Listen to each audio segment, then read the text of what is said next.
Tell me about Red Bull, man. I think we did a case on this in business school under the category of like where you find new startup ideas, new product ideas. So the guy who started the company that became Red Bull was on vacation in Thailand, somewhere in the north, Chiang Mai, something like that, some little village, and found this stuff. So it existed for something like a decade or more prior to his discovering it.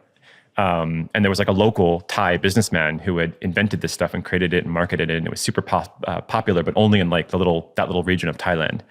And he was like, "Holy shit, we need to take this global," and partnered with the guy. So they became something like equal partners, and he built the whole global brand around it. Did some very kind of creative marketing. I don't normally ever drink it because we used to do it at university. When I was at university, we used to make these buckets of vodka and Red Bull. Yeah, I mean that's yeah, and just so did we. but I couldn't sleep. I get into bed, I'd be wired. I'd be looking at the ceiling. What the fuck's going on? It's double bad because you have both the alcohol, right, which like raises your blood sugar and makes it hard to sleep, and then you've got the whatever's in that on top of it. Fucking liquid cocaine. And I stopped drinking it. I can't even remember when I last had one, but at least this is the no sugar one, right? Because with the sugar's even worse.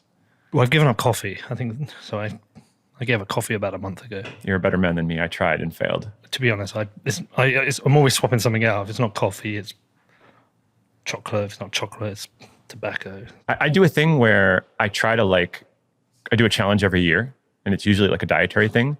So I did a year with no added sugar. I did a year with no alcohol. I tried doing no caffeine and I failed after like a month. I just couldn't take it. The no sugar was actually the hardest. Yeah. I've tried. Because there's sugar in everything. Yeah, and everything. It tastes so good. Yeah. Yeah. I've done no alcohol for months. I didn't struggle as much with that because partly you just get over the social pressure. You're like, look, fuck you guys. You guys drink your beer. I'm going to drink this. It's fine. At some point you stop caring. But also because it's a black or white, right? Something either has alcohol or it doesn't. Whereas with sugar, there's sugar in everything in like varying quantities. So that's what I really struggled with. And it surprises you. Like Jeremy brought in some sugar-free jerky. I was like, what do you mean sugar-free jerky? Jerky has tons of sugar. The fuck are they putting sugar in jerky for? This is the thing. This is why these challenges are interesting. And by the way, this is especially bad here. It's like America. Not so bad. Yeah, it's not so bad in Europe. Yeah. But you start paying attention to the shit you're eating, like what's in the food, right? When I tried being a vegan. I think I lasted like 2 weeks or something, but it was really eye-opening because I was like, holy shit, there's like animal products in everything. Did you know that vegans, like a lot of vegans, they won't drink wine? Yeah. Because there's animal products involved in processing the wine. Honey is another one. Well, not every. So I was a vegan for 2 years. Oh, you were? Okay. So when my mum got sick with cancer, she went vegan. So I said I'd do it with her. And first it was just dietary. And one of the things, you go down the rabbit hole and you start looking at abattoir. Even though I eat meat again now, I only buy it from the butchers because the stuff they do in the supermarket is fucking gross. It's just terrible the way they treat the animals. But you do go down that rabbit hole, and it's not all wines. So there was like a website you could go to and you could search, but there's animal products and wine. There's animal products in a mobile phone. I think there's animal products in tarmac on the road. I believe you. Another one's vitamin D. There's like 2 or 3 sources of vitamin D. One of them is like mushrooms, which is obviously vegan, but there's another source that comes from fish or something. So just these things that come from animals that I had no idea until I started looking. Yes, it's in everything. Now, some vegans have honey because it's like you're not killing the bee, you're just stealing their honey. But what about milk? What do you mean? Like from cows? You're not killing the cow, but they don't drink milk, right? That's a fair point. I think it's just because a cow is like a real animal, whereas a bee is just it's just a fucking insect, right? So like you can get emotion from a cow. From a bee, you don't like. It's a mammal, basically, is what you're saying. Yeah. The bee's just but it's a cool insect, a bee, to the sting. I mean, insects. I agree. I don't think they don't have a central nervous system. They don't experience pain, as far as we can tell, right? Although, what do we know, right? I don't know. I don't know how they operate because they seem to have like these crazy abilities to find shit and fly back to shit. That's true. They have this. What bees do that's really amazing is this coordinated behavior on the scale of the hive, right? So they have these different what do they call them, castes or something of the bees, right? Mm-hmm. So they have like the worker bees who go out and they find the sources of pollen or whatever they need, and then they dance. They move in certain ways to communicate about it. It's like, where did you get wild. Where did you get the pollen? It's like, watch my dance. And if you understand my dance, you got to fly there, over there, and then you can get some pollen from that fucking dance. So it raises an interesting, actually philosophical question, which is what is intelligence, right? So the individual bee maybe doesn't exhibit what you and I would call or consider intelligence, but on the scale of the whole community, the whole hive, it does exhibit intelligence. It almost works like a human brain. And each of the bees is almost like a single neuron in that system. It receives and processes information, communicates, moves the information around. Is it just basically autonomous though? It's a good question. Like, does it think? You also get alcoholic bees. What? Yeah, they get alcoholism in bees is about the same as it is in humans, like the same percentage. Where the fuck do they get their drink from? They eat like from super rotten fruit that's fermented. And when they go back to the hive, they get stung to death by like the guard bees for being drunks. What? That's a lot like human behavior. But here's the funny thing as well, because we eat honey, there's probably like drunk bee honey or something. Someone probably is marketing this somewhere, right? Because you can get honey that comes from all different types of flowers and plants and pollen, and it tastes quite different. So we have a local honey thing here in New York. So there's this guy that goes around and has beehives all over the city. Okay. And he markets honey that comes from hyper local neighborhoods. Like there's probably a Williamsburg one. And people eat it because they think it helps with allergies, with seasonal allergies, because it comes from the pollen. Yeah, of course. My wife does this. I like, you get the honey, you get a little bit of the honeycomb in it. Yeah. I like that. I chew on that. It's good with ice cream as a dessert. Honey on ice cream. Yeah. Who the fuck? Was it you got the honey on a pizza? Yeah, it's good. Well, no. Well, okay, hold on. Okay. You're in Brooklyn. This is the home of Mike's Hot Honey on pizza. That's actually a thing. Okay. People argue that pineapple shouldn't be on a pizza. Honey on a pizza is shit. Pineapple on pizza is a sin. Honey on pizza is shit. It's shit. It just ruined it. I think it's quantity. If it's like a tiny little bit, especially this hot honey stuff, I'm telling you, I'm going to take you out for... Okay. The rules of pizza are very simple. Roberta's. You have dough, and you have tomato, and you have cheese, and then maybe some vegetables, and maybe some meat. You don't have honey. You don't have pineapple. You don't have apple. You don't have carrot. I mean, if you want to get really weird, I lived in Japan for a little while when I was in college, and they do corn, they do mayonnaise, they do like seafood, they do crazy shit. Seafood pizza. It's actually a little better than it sounds. It sounds gross. Do you know what a calzone is? Yeah, it's like a popular thing in New York. Does that count? Because it's a pizza sandwich. Yeah. It's interesting. Like where do you draw the line? Like how do you define pizza, right? Like what is and isn't pizza? I think if they don't make it in Italy, it's just a butchered pizza. That's the DOC, like the proper, I think it's called DOC. The proper. Have you had a pizza in Italy? Oh yeah, of course. And we have a handful of places here that have this DOC certification. I may be getting that wrong, right? Okay. The proper oven, the proper ingredients. Yeah, it's still not the same. So I remember before I went to Italy, somebody said, "Oh, you wait till you have the pizzas there. They're like next level." I'm like, It's true. Yeah, sure, but honestly, how can it be that different? And then I went and I had a pizza. I was like, "Fuck me, this is unbelievable." Yeah, it's like having sushi in Japan for the first time. It is like truly a different experience. It's like having a steak in Texas, or it's like having a kebab in Bedford. I look forward to visiting and trying it. There's a kebab shop in Donegal where my dad lived, and it was called Abracababra. That's a good name. We're used to like New York style pizza here, right? So it's like very different. I think like probably Italian style pizza is more common in Europe and probably more common in the UK as well. But here it's... What's the place? Is it Lombardi's? Yeah. I think that place is overrated. Everyone's like, "Oh, you got to go to Lombardi's." And I went to Lombardi's and queued up like a dickhead for 30 minutes again, and I had a pizza. I was like, nah, that's average. What about like Chicago deep dish? Are you into that style? Yes, but the problem is you like each slice is like a whole meal. Yeah. But I actually think the great thing about New York is the $1 slices of pizza you can get are usually fucking excellent. So listen, here's the really tragic thing. They're pretty much gone because of inflation. So most of these places, it's now $1.25, $1.50. I did see $1 slice a week or two ago, and I was like, "Oh, thank God, it still exists." But this has been like a big, Did you try it? A big topic. No, but you're right. They're among the best, right? This has been a big topic in the like New York pizza community is the inflation and how it's like destroyed the dollar pizza slice. Well, it's like the pound shops in the UK. Yeah. All these shops, they branded themselves as Poundland or 99p store. Dollar Tree, Dollar General. They're $2 for everything now. Basically. Yeah, so they can't do it anymore. So here we are. We've come full circle. We're talking about inflation. We're back to Bitcoin. We've made it relevant. I really hope the pizza topic makes it, by the way, because this is an important topic. This will go in. Good. I mean, we don't have to talk about. We can talk about what the fuck we want. Just trigger some people. They'll be like, "When are you going to talk about Bitcoin?" And he better not talk about shitcoins. I want to hear about the football club. How's that going? It's off season at the moment, so we're Right. preparing for next season. So you're going to launch with the new branding and the new everything. Yeah. So it was a very messy first few months because it took some time to get control of the club. Won't go into that, but that was painful. And not having control of the club meant we couldn't make all the decisions we wanted.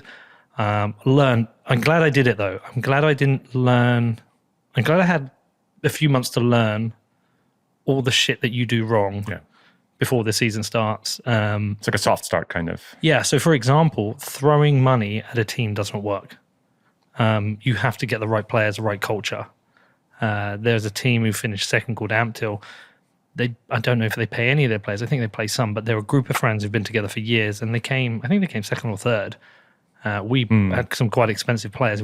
We just didn't have the spirit and the fight. Do you know what this is? It's missionaries versus mercenaries. We talk a lot about this in like open source software and the blockchain space. Like turning dollars into good code and functioning products is really hard for the same reason. People who have their heart and soul in something are gonna perform better at the end of the day.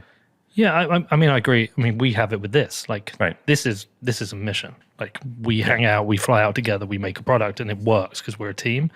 And I think it's the same with the football club. So fired the manager at the end of the season. Thanked him, did a good job. But you want your guy. We found a brilliant guy called Rob Sinclair. He used to play professional football for Stevenage, which isn't far from me. Yeah. They're, I think they've been as high as League One. And Forest Green Rovers, a super interesting club. Do you know much about Forest Green, Danny? No, not really. Are they the vegan club? They're the vegan club, right? Speaking of vegans. No, but what the interesting thing is, all football clubs fucking suck or struggle with money generally. They suck at finance because the problem is player wages control everything. And if you want to win the league or get promoted, you kind of always have to have at least a top 5-6 budget within that league. Right. The budget doesn't guarantee promotion, but having the lowest budget in the league probably guarantees you don't get promotion and you might get relegated. How many teams are there in each league? It's like 10 or 12, right? No, it's usually like 20. I see. Right. Yeah, I think some are like 20. So if you're in the top like quartile or something, you're in terms of budget. Yeah, you've got to be to have a chance. Yeah. But budget doesn't guarantee success. So for example, Ryan Reynolds bought Wrexham, and they finished I think second in their division, went into the playoffs and got knocked out. And they had a massive budget. They're great sponsors. They're injection of money. They're playing some guy, I think like $7,000 a week, which is huge for the division they're in. And they just lost it. And so they're not going up. So money doesn't guarantee it. And that was a big early lesson. So, but I found this manager. I was talking about Forest Green. So the thing that Forest Green have done, they have a thing. So they're a football club, but their thing is they're the vegan club. Now, obviously, that's not one for many Bitcoiners who would want the dead cow club. The anti-vegan club. But he is an environmentalist. He made his money in renewable energies, and he's made them a vegan club. They only serve vegan food at the club, and they are an environmentally focused club. But because of that, it's a tiny little, it's almost like a village where they are. Yeah. But what they've managed to do is create this group of people who follow them because they're vegans. They've got a thing. Like we have the Bitcoin thing. So we have a group of people around the world who follow us because of the Bitcoin thing. And I think that's going to be a thing for some clubs. Yeah. I mean, Forest Green are now up into League One. They're 2 below the Premier League. So it's a village. So if you've got a thing, you can create identity and create support around that thing. It almost doesn't matter what the thing is. I was reading, there's a baseball team here, the American version, I hope I get this right, called the Savannah Bananas. I'm assuming this is like Savannah, Georgia. And what they do is they dance. Okay. They have some coordinated... I saw a video of this on Instagram today. Professional dancers. So their first baseman is like a professional ballet dancer or something. And I'm assuming there's some sort of choreographed something. And it's silly, but it works, right? They have a huge fan following. If it works. So, but we got this manager and he's great. Yeah. And he came in, the first thing he did, he slashed our budget. He said, it's too much money. I said, I want this. It will give me one of the best budgets in the division, but it forces me to find players who want to play for the club. It gets rid of the mercenaries. I was like, okay, cool. And we've signed, I think we've signed about 13 players. We've nearly got a whole squad together. Training starts on the 23rd of this month, so essentially 3 weeks away. Our preseason starts at the start of July. We've got 8 preseason friendlies. I fucking cannot wait. And literally every day it's like, there's no football today. This is shit. And then our season starts August 6th. Okay, and August 6th. I'm confident that we will be up near the top or thereabouts. I mean, we will be one of the favorites to win it. I hope we win it, but we will be one of the favorites. But this off season, dude, it sucks. I'm like, I fucking want the football on. And this other interesting thing that's happened, complete flip. Liverpool, my team I support, they'd won 2 trophies. They were on for the quadruple. It's never been done to win all 4 trophies. Sorry, ignorant American. What are the 4 trophies? So the Premier League. Okay, that one I know. Okay. The Euro Cup is one, I assume. The Champions League, which is the League, European. right. So if you're in the top 4 in the Premier League, going to the Champions League in Europe, the FA Cup, which is the cup that every team in the country plays in, even Bedford will play in it. Gotcha. And then the League Cup is just the teams in the first 4 divisions. So they won the League Cup, they won the FA Cup. They missed out on the league on the last day of the season by like a point, and they lost in the Champions League final. And when they lost the Champions League final, I was actually disappointed, but I was like, okay, and just went home, didn't think about it. When Bedford lost in a game that didn't even matter to Letchworth Garden City in front of 20 people, I was like, this fucking bullshit. It like ruined my day. This is skin in the game. This is why buying your first $10, $15, $30 of Bitcoin doesn't matter. Like changes everything for you because you feel like you have skin in the game. You're a part of you invested in the thing, the team, the project, whatever it is. But it's an interesting thing on the Bitcoin side of things. It's put me back in that space where I realize how far, like if you think of the Bitcoin rabbit hole, how far we're down it. But if you're not at the edge of the rabbit hole yet, you don't know shit. Like, you know what it's like? It's like having a baby. It's like having a baby. There's a before and an after. We'll come to and that. you can't describe it adequately to someone who hasn't experienced it themselves. So, interestingly, one of my best friends, I keep bringing him up on this show. So the guy's married to the Russian. He said to me, and he's never done it. He said, I'm going to write a book one day. It's called How to Have Your First Baby Like It's Your Second. That's brilliant. I would have read it. You just had a baby, right? Yeah. How long ago? 2 weeks, 3 days. Just happened. 2 weeks. Okay. How much shit have you bought in advance? Books. Books, clothes. Oh, yeah, we got lucky. We got gifted a lot of stuff. Yeah. So we actually didn't buy that much. But yeah, I mean, yes, strollers, car seats, outfits, bottles, breastfeeding equipment, and there's more like radios, CCTV. Yeah, and the only thing that bothers me about it is the waste, because a lot of this stuff, I mean, maybe we'll have another one, but like a lot of it can't be used. Again, some of it can't even be handed down, like breast pump equipment.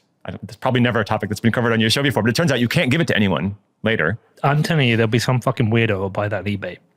There'll be some weirdo who'll give me that breast pump. Is it an electric pump or a hand pump? Electric. The problem with the electric ones, you sit there, you're like, zzz.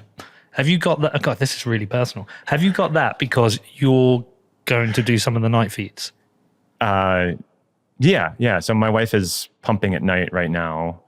And yeah, I mean, the baby at this age needs to be fed every like 2.5 to 3 hours, pretty often. So me and my ex-wife had a deal. She used to do the week because I was at work, and I would do the weekends. Right. And she had the pump. We'll probably end up doing something like that. She'll do daytimes, I'll do nights, something like that. I used to not want to hang around when she was doing the milk pumping. It's just one of those things I used to leave to herself. But the reason being is like we bought all that shit as well, like everything, fucking everything. There was baby shit everywhere. And then when my daughter was born, I bought 1 pack of baby grows. That's it. Because I was like, we've got the car seat from my son. Yeah. Okay. So it's like, well, a baby's going to come out and all we need to do is dress it. The baby came out, we dressed it. I then went straight down to this. We have this chain called Next. It's just like, it's a clothing store. Yeah. And I just went in, because she came out as pink, I went and bought all the girl stuff.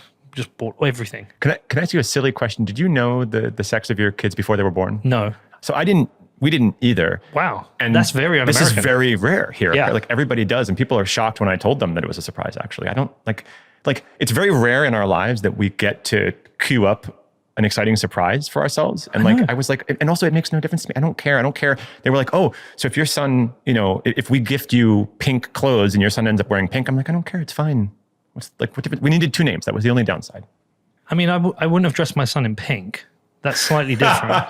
But the reason everyone should do what they want. Yeah. I always say to people, the reason why we didn't. The reason why we didn't is when you don't know, you're always talking about it, and you have 2 names, and you go back and forth. It's like, is it a boy, is it a girl? when you know, people get a bit weird about it. I remember once I went to a hairdresser's, got my hair cut, and afterwards the lady where I was paid, she was pregnant. She's like 6 months pregnant. I was like, oh, cool, how long you got to go? She's like, oh yeah, Toby comes in 3 months. I was like, that's fucking weird. Like, you've got totally attached to this baby, and you've given it a name, and things can go wrong. Yeah. So, you know, the other thing people do here is they do baby showers. I don't know if you guys do this in the UK. They pop a balloon. Baby showers and gender reveals. These both happen in that last kind of like trimester, like leading up to the birth. But it's the same thing. We talked about it and we were like, we don't want to do that until the baby is here and healthy and safe. Yeah. I think, though, firstly, I fucking gender reveals. You've seen them on social media. They make me want to punch myself in the face. Yeah. Interestingly, when my ex-wife got pregnant with my son, we found out the day before I first ever came to New York. No kidding. Yeah, so she was sick. She's sick for for a few days, and she's like, "Oh, better go to the doctors." And so I went to the doctors, and she came out. She said, "Yeah, no, I'm not sick, but I'm pregnant." I was like, "Oh, fuck." So it's like a total surprise, unplanned. Unplanned, I see. Yeah, and I mean, we'd only been together 6 months, and the next day I got on a plane and went to New York. Stayed on the Lower East Side. It's 2002, year after 9/11. They were still cleaning out the site. I remember. I remember. It was There was still smoke coming out of it. Yeah, like a year later. And I remember I had a huge phone bill because I was like phoning her every day because it was, I was 24, she was 23. Back then these international calls used to actually cost something. It cost a lot. Yeah. I got like a $600 phone bill. Actually, to be honest, then it was like $2 to the pounds. It was like an $800 phone bill for a week. But yeah. So fuck, congratulations, man. Thank you. Well, I want to ask you another silly question, which is like, because your kids are teenagers now, right? Like 18 and 12. So does 12 count as teenager? No. 13 is when it starts, right?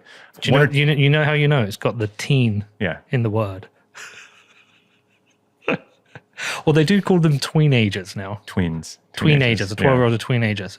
Because basically, I think like kids are growing up quicker, so they turn into a dick earlier. Yeah, and they go through puberty younger. Yeah. I mean, there's a lot of scary shit going on. This also, by the way, has to do with probably the foods we're eating and the stuff in it. I think it's a lot to do with media and social media. They've got, that too. They're just exposed to so much grown-up shit early on. My daughter, I don't allow her much social media. Yeah. She's not allowed Instagram or any of that. But is that hard, by the way? Yes. She probably faces peer pressure, right, from her classmates. All her friends are on Instagram. But if you listen to the Jonathan Haidt show with Joe Rogan, where he talks about, because he wrote, did he write The Coddling of the American Mind? I know he wrote. That sounds correct. I think so. Yeah. But he did a whole session where and they had the charts up. And they talked about a massive rise in self-harm and suicides. And on the chart, it was literally when social media came around. And among especially young women, right? This is also what came out of the Facebook stuff last year with the whistleblower. Exactly. So it's no Instagram. She can have TikTok, and I police it. And how do you actually do this? Do you somehow control that? Or pointing at a phone. Maybe she's too young to have a phone. She's got a phone. She's got a phone. Yeah. Yeah. Like when you're divorced, it's best the kids have a phone so they can stay in touch. It's just a no. But I don't know how long I'll be able to cope with it. But you've got some time on that one. Yeah. Well, listen. By the time my son is your daughter's age, we're going to be dealing with the metaverse and all this kind of shit. Someone phrased this recently. They said something like, look, I'm struggling already with screen time with my kid, which is kind of what we're talking about. The thought of like policing their metaverse time or whatever it is in 10 years is terrifying. But the incredible thing is, even when they're young and you leave an iPad out, the speed at which they learn to swipe and use that shit's incredible, before they can talk. So there is some benefits, but there's just managing it. But the best way to manage it, it comes down to you giving them more time. Because if you rather than the other way around, you don't want to titrate down. You want to you've got to take them away from it. So like with my kids, it's like we go out for a walk, everyone leaves their phone at home. We go out for dinner, everyone leaves their. And it's probably about setting an example as well, right? Because so many of us parents will bring our devices to the dinner table with us, for example. Yeah, you're like holding yours. You're like, switch your fucking phone off. But yeah, I mean, I'm a complete hypocrite. I actually have two phones now because of that. So I have a work phone and family time phone. That's smart. I've not got into using it properly, but the family time phone has no apps on it. Yeah. It's just got phone calls. So what was it you're going to watch? I was going to ask, what is the one or two things that you know now that you wish you had known when you were like a first-time parent kind of? Oh, it's a good question. That's what I know. Oh, it's a good question. What you wish you had known, yeah. Or what I'd done differently. What I'd known. I mean, I'm not too worried about what I'd known because you just figure it out. Yeah. Life is what it is. What I wish I'd done differently. I wish I'd never got divorced. I mean, I got divorced for terrible reasons, but like, I wish I'd have known what to do to stop that happening, because I think the family unit for a child is so important. Yeah. And that's definitely had consequences for both my children. My parents were divorced as well, by the way. And I feel like children of divorced parents are more likely to get divorced. So I'm, fingers crossed. I'm going to try not to. Yeah. I mean, I wish that hadn't happened. What would I have known? I was definitely young, and I wish I'm like, if I had kids now, I think I would do a far better job. It's fun being a young parent to a 18-year-old, because we're into a lot of the same shit, right? Yeah. But I think as an older parent, you come with like more experience and wisdom. Yeah. But what I wish I'd known. I mean, I could say I wish I'd known how expensive it would be. But like, again, you figure that out. People of all different budgets have to. I can't even answer that. I think the number one thing I get from sort of parents who either have older kids or multiple kids is like that they're pretty sturdy, right? They're not going to fall apart. And if they scratch themselves or they're crying, like, just chill out. It's going to be okay. Because, with a first time newborn, you're pretty terrified. You kind of feel like, because they are so vulnerable in the very beginning. I tell you what, I know. And this is a huge cliche. I wish I'd realized how quickly it goes. Because people say it goes quickly, and you're there with a newborn, and you think it doesn't go quickly. My son's 18. He's going to leave home in the next few months. You said he's traveling in the summer or something, right? He's got trips planned, but it's just gone like that. Yeah. And like, I remember the day he was born clearly. I remember being given him, and looking at this child, and we're here 18 years later, and it just goes. And I have not given them as much time as I probably should have, because you get busy with work. And they say no parent ever goes to the grave wishing they'd spent less time with their kids or less time with their family. Yeah, and I think that's why they spend lots of time with their grandchildren. Right. But true. But I wish I'd appreciated how quickly it goes. Yeah. Another thing I'd say is it's always fun and always difficult, but for different reasons. Like, a baby is fun because it's just new, but then it's difficult because you might not get much sleep. And then a toddler's cool because you see them learn to talk and run around, but it's difficult because they're always trying to kill themselves. Right. And then it go all the way up to a teenager, like an 18-year-old is cool because they're like genuinely starting to figure the world out. Yeah. But they're a pain in the ass because they're discovering alcohol and other things. Yeah. It always changes. And my dad said a really good thing to me once. He said, just so you know, Pete, you never stop parenting. Because I was having a problem with my son. I was like, what do you mean? I was like, I still parent you. It's like, Dad, I don't come for you for anything anymore. He was like, you're literally coming to me right now for an issue with Connor. I was like, oh yeah. He said, whatever happens, I'm always 30 years ahead of you. Yeah. So whatever you're going through, I went through it 30 years ago.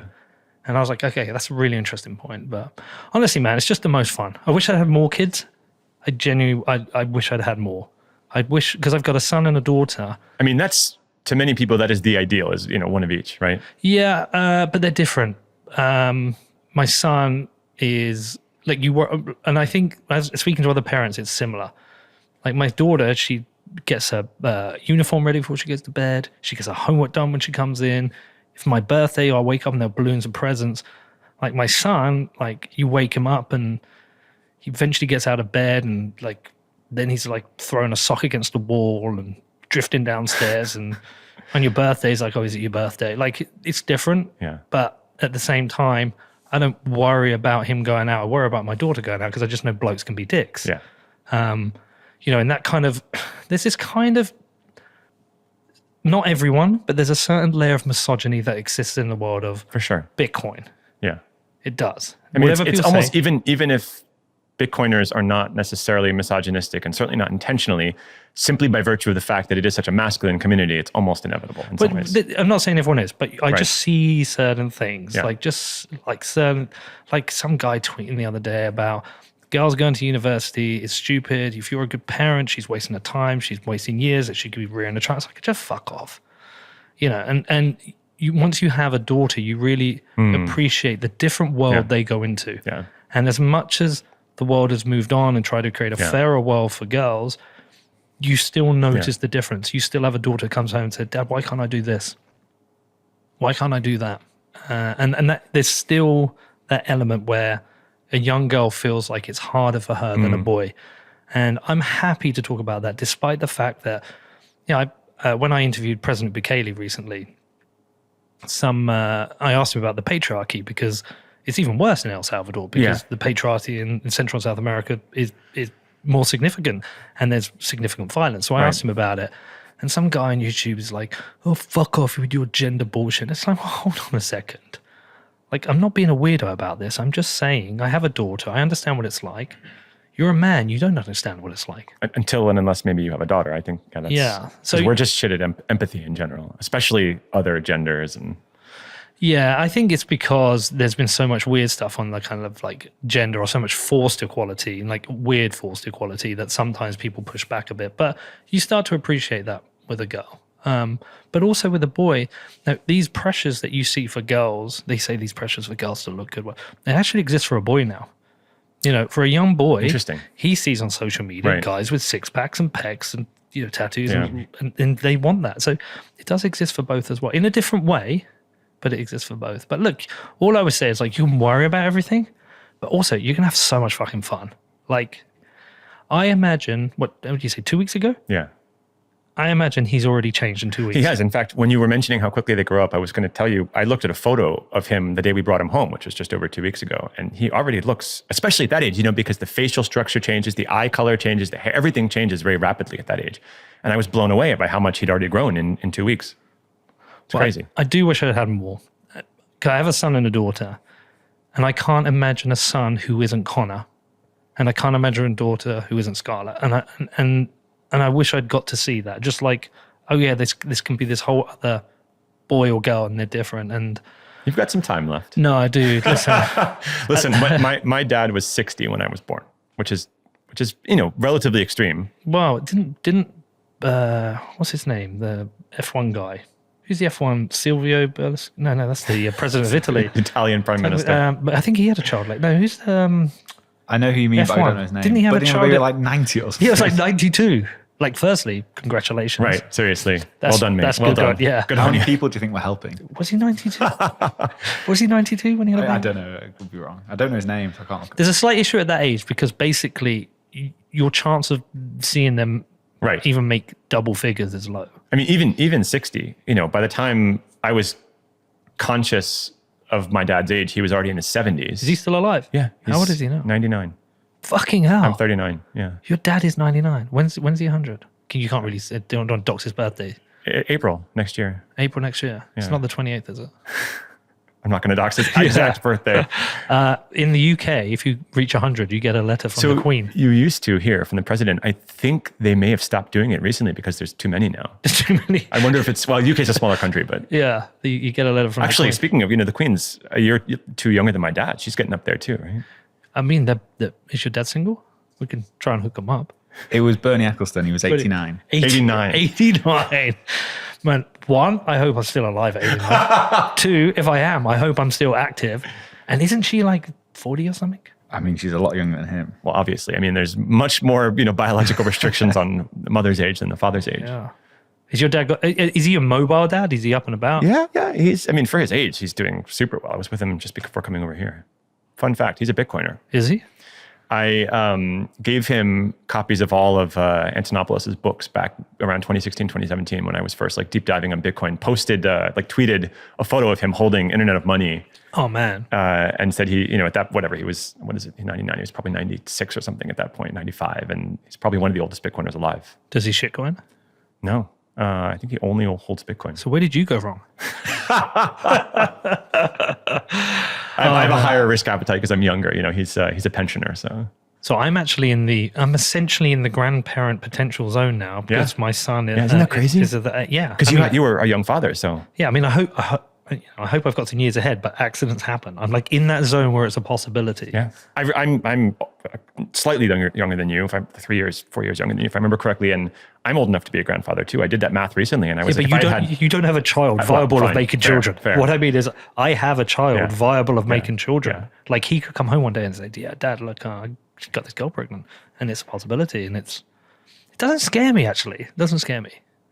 The only thing that scares me is the fact that I am a fucking granddad. Or potential, yeah. Potential, but you'd get to do it all over again. So Maybe you don't have more kids, but maybe you get to have some grandkids. He is not ready to have children yet. Please don't. Were you ready? I mean, is anyone ready when they're young? You know. No, but I tell you what, it did change. Like I literally, when it happened, I was like, that happens. By the way, it's happening to me right now. yeah, got to get my shit together. Yeah, and I feel that way right now. And I've worked hard ever since, and my children, yeah, appreciate and know that. But I think it's one of the best things for us as like the forcing function, the way it forces us to grow the hell up and mature. I mean, again, I'm going through this process as we speak, and it's super positive. I feel way more ready to kind of commit and focus and buckle down and just be an adult. Yeah, I mean, all I'll say, like I said, you're just gonna have a lot of fun. It is fun. I mean, you do what you want to do, but you definitely want more than one. You want a unit. It's weird. It kind of gets easy with more than one because you become this functioning unit. Right. Well, I feel like I have to think about it in terms of marginal cost. Like going from 0 to 1 is huge, but going from 1 to 2 or 2 to 3 is like marginally much less of a lift. You know what I mean? I tell you what I wish I'd have done. When both of my kids were born, right, I set up a direct debit into a bank account of £50 a month, just £50 a month. And by the time they're, 18 or 20, there's going to be, what's that, £600 a year, 12, maybe £14,000, £15,000 with interest. And that was always to say, when you finish school, you can go traveling around the world and you've got the money for it. You've got a gap year nest egg type thing, I wish I'd have put that in Bitcoin for them. Don't we all? I mean, they would be billionaires. Probably. I mean, if I'd started my daughters in 2010, 50. Well, she's the same age as Bitcoin, more or less, right? She is. Because your son was born before Bitcoin. Do you know I was born on my birthday's the white paper day? I've totally doxed myself. I've said that. I mean, people know my birthday's Halloween, but they don't know the year though. So should we actually talk about crypto? We've done bees and babies so far. Yeah, bees and babies. You're always gonna have the fucking comments and the third B, Bitcoin. Like, what the fuck are you talking about? I came here for Bitcoin. Fucking dicks. No, but it is connected, right? Because I mean, everything's connected to Bitcoin, but specifically regarding, I don't know, like saving for the future, financial planning, stable coins. Yes. If you're going to have children and want to save for them, do not put your money into Luna. Good advice. Or whatever the Luna equivalent is, the Ponzi scheme of the year in 5-10 years. All right. Be honest about this. Did you know Luna was fucked? Before it was fucked. No is a very strong word. Did you hold Eddie? No. Do you believe him? So 2 reasons. Yeah. So the first is I'm just too busy, and I've like mostly, I mean, I was going to say I've mostly stopped shitcoining. I mean, I'm still active in like Ethereum and Spacemesh, but not so much new stuff because I'm too busy. I have a good excuse now with a child. Yeah. But something about it rubbed me the wrong way. And I think it was, in retrospect, a couple of things. These things are always easy to talk about in retrospect. But the first is the relentless shilling, the marketing on the part of Do Kwon, the founder, and there's just something about it, like really good. Like no one shills Bitcoin. You don't need to, because the product speaks for itself, right? It's kind of like it's solid, it works, it does what it's supposed to do. I mean, this is very much the approach we're taking in Spacemesh. What did we say yesterday about marketing Bitcoin? It's like a multi-level marketing scheme. You said that. Yeah, but it is. You kind of recruit people, and then they recruit people. Yeah, as I was saying it just now, I was hesitating because we do shill Bitcoin. I'm trying to think what the difference is. It's like, here's the difference. There is we shill the benefits of Bitcoin. He shills a company. So there's a company, but what I was going to say is there's a numerator and a denominator. Okay, so the numerator is like the volume of your shillery, right? Of your like how much noise you make, and the denominator is the actual substance of a network, right? And Bitcoin is very low, which is good, right? So you have relatively low noise. I should have said signal to noise ratio, but you get what I'm saying, right? Yeah, There's a lot of substance and there's relatively less noise.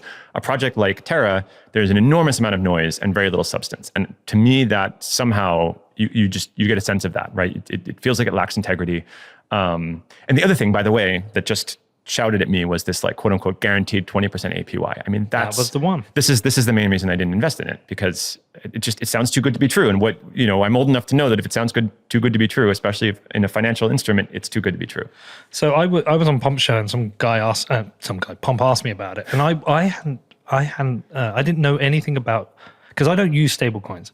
I've never used a stablecoin because I've never had a need, but I'm not opposed to them. I actually have become more of a supporter of them because of Alex Gladstein talking about Palestinians using them and how actually they're more important than Bitcoin in some jurisdictions. So I support stablecoins, and I've even kind of taken my kind of like fuck you shitcoin protocols attitude. I've kind of like dialed it back because I'm like, well, hold on. That's where these stable coins are at the moment. If that is good for if that is good for people living in shitty situations, then great. But I was just not aware of Luna. I was not aware of Terra because it's just not in my kind of like field of view. To be fair, there's a lot of stable coins. Yeah. I only became aware where I saw this thing. Do Kwon has committed to buying $10 billion of Bitcoin. I was like, oh, who's that? And didn't even pay attention. And then I was seeing the buying, and it was something to do with a stablecoin. Again, I didn't pay attention. Then Pomp, I was in Miami and went on Pomp's show, and he asked me about it. I was like, I don't know anything about it. Explain it to me. And he did. And the 20% concerned me, but I was like, I wasn't like I was like, oh, I foresee this was going to crash. I just didn't. But some guy emailed me afterwards and said, listen, you're totally wrong about Terra Luna. I heard you mention this. Big long email with links in it, reading about it. And I think that's maybe where I saw the 20%. And I replied to her, I said, look, the 20%, that's a high number. Like that has to come from somewhere. We went back and forth. I was like, okay, whatever. And then literally a week later emails me and goes, yeah, I'm sorry, man. Because it totally crashed. But the point in it was I could not foresee it happening like some people did. Well, so like Nick Carter did. I mean, there was, a handful of like... Lynn Alden did. Contrarians. Yep, Lynn wrote about it, I think, in one of her... But I'm not smart enough. And the thing I realized when this guy sent me all these articles and things I was reading through, this was like, how the fuck do I figure this out? This is the other thing, right? Is that if you and I can't look at a white paper or an article or something and like feel confident that, maybe we don't understand every intricate detail of a project, but you just get a sense that this makes sense, right? On some level, right? That it passes the smell test, right? If it doesn't, it's not to say that it will necessarily fail, but it's very risky, right? And so I tend not to sort of like certainly not put personal money into things like that. Well, look, I can't tell you technically why Bitcoin works. I can't. I can't tell you technically why any of these things work. You can give me all the detail. You can give me the white papers. I'm going to read them and go, wow, I don't know the stress test on this. I don't know whether it works. I just don't know. I rely on other people who are way smarter than me to do it. I'm just not that wired. I'm wired on the creative side. I'm not wired that way. And the thing about these things is a lot of people put a lot of money into this and got fucked. Oh yeah, but the really crazy thing, by the way, is okay. There were VCs, who put a lot into this, but there were also a lot of everyday folks in Korea, here, all over the world, and it's even worse than that because it was a quote unquote stable coin, right? So what that means is it attracted specifically a class of investor who maybe didn't want to invest in crazy shit coins, but like in just get like a quote unquote more stable yield. Are there people who lost money because they own Terra and UST, and there's people who lost money because they owned Luna? Both. The two things, right? Both. Yeah. I don't know the number, but I definitely went onto the Reddit and saw it. I want to know, did anyone actually kill themselves from this? Because there was all reports or someone had attempted, but you never really know. But I wonder if actually people have actually... I read a news report about a young man who jumped off a building in Taiwan. I don't know if it was true or not. This was not, New York Times even. I don't even know if we can trust the New York Times anymore, but I don't know. Well, lots of people invested in it. But I certainly hope not. There's going to be somebody somewhere who's remortgaged their house, put all their investment into it, and lost all their fucking That always money. happens. And they're going to be shitting themselves because they've not told their wife, panicking because they can't pay their rent. There's going to be people in a very bad situation. Leverage is really, really, really dangerous. Yeah, and listen, look, we all have to take responsibility for our things. Like these people, you shouldn't have put all your money in, and you shouldn't have remortgaged your house. But at the same time, I feel like these things should be stress tested. And this is where I can say something totally controversial that's going to piss off the anarchists, but some regulation is good. Yeah. Yeah. The securities test for SEC exists for a reason. Because you are making promises from a centralized entity about some kind of performance. Okay? So you have some responsibility behind that. And if you just have a free market for these things, a lot of people might get fucked. Now, I totally appreciate the idea. There's some people out there, no government regulation, the SEC makes everything onerous. I totally get that. I think the SEC does make everything onerous. I'm totally on the side of Hester Peirce, who pushes back on things. But at the same time, if you get rid of these regulations, it's just a different environment. And I'm not sure some people are ready for it. Others are, but some aren't. Yeah, I've been really struggling with this question. And this has been a huge topic in the wake of the Terra collapse for sure, is like both on the governmental side, right? Because investigations have been launched in multiple countries, including in Korea, including here in the States, probably Singapore, other places as well, into the, and by the way, even before this, if I remember correctly, there were some calls here in the States for regulation of stablecoins specifically. They're doing it in the UK. Yeah. And then also, but even within the crypto community, this has been a hot topic. I've seen a lot of friends and colleagues begin asking the same question. And I'm torn because I don't disagree with anything you just said, but I also at the same time don't trust the regulators to get this right. And I think that they're going to kill innovation, right? And so, an alternative might be internal industry kind of self-regulation. And that I know hasn't worked terribly well. Come on, man. But it has worked in other industries. I think we should let turkeys self-regulate Christmas dinners. Yeah.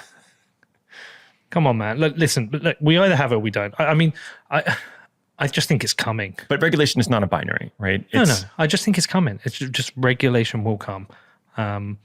Securities regulation exists. Michael Saylor's a far better person to listen to talk about it than me. When he talked to Raoul Pal about it, he was savage in his explanation.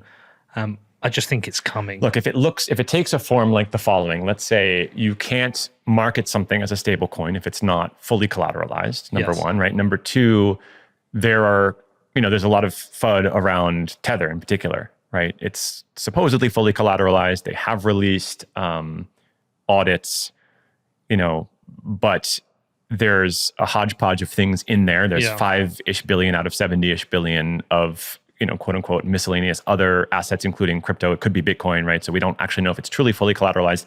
The accounting firm that did the audits is not KPMG. It's not Deloitte. It's some tiny little two-man shop in Cayman or something.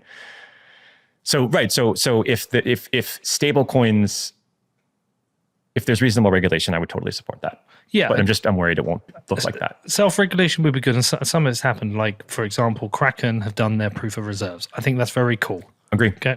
I love that. I think you can self-regulate and prove yourself to be better. USDC is fully backed, isn't it? By treasuries, right?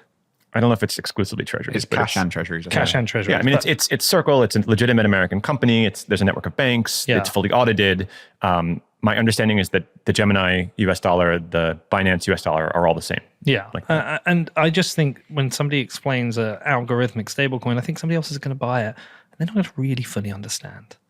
They're just not going to get it. You need to be a gigabrain to fully understand how they work. Imagine you're in Palestine, or you're in Lebanon, or you're in Sri Lanka right now, and your only way to get dollars is digital dollars, and your economy's collapsed and you held UST. That was the one you had, just because that's the one you had access to.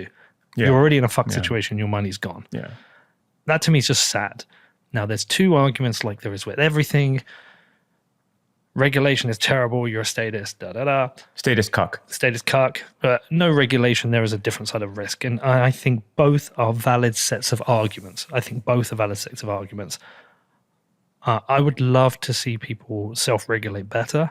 I also would love to get away from having centralized regulators. I also feel very sad when somebody has their entire net worth destroyed. No, both can be true. Yeah. Both are true.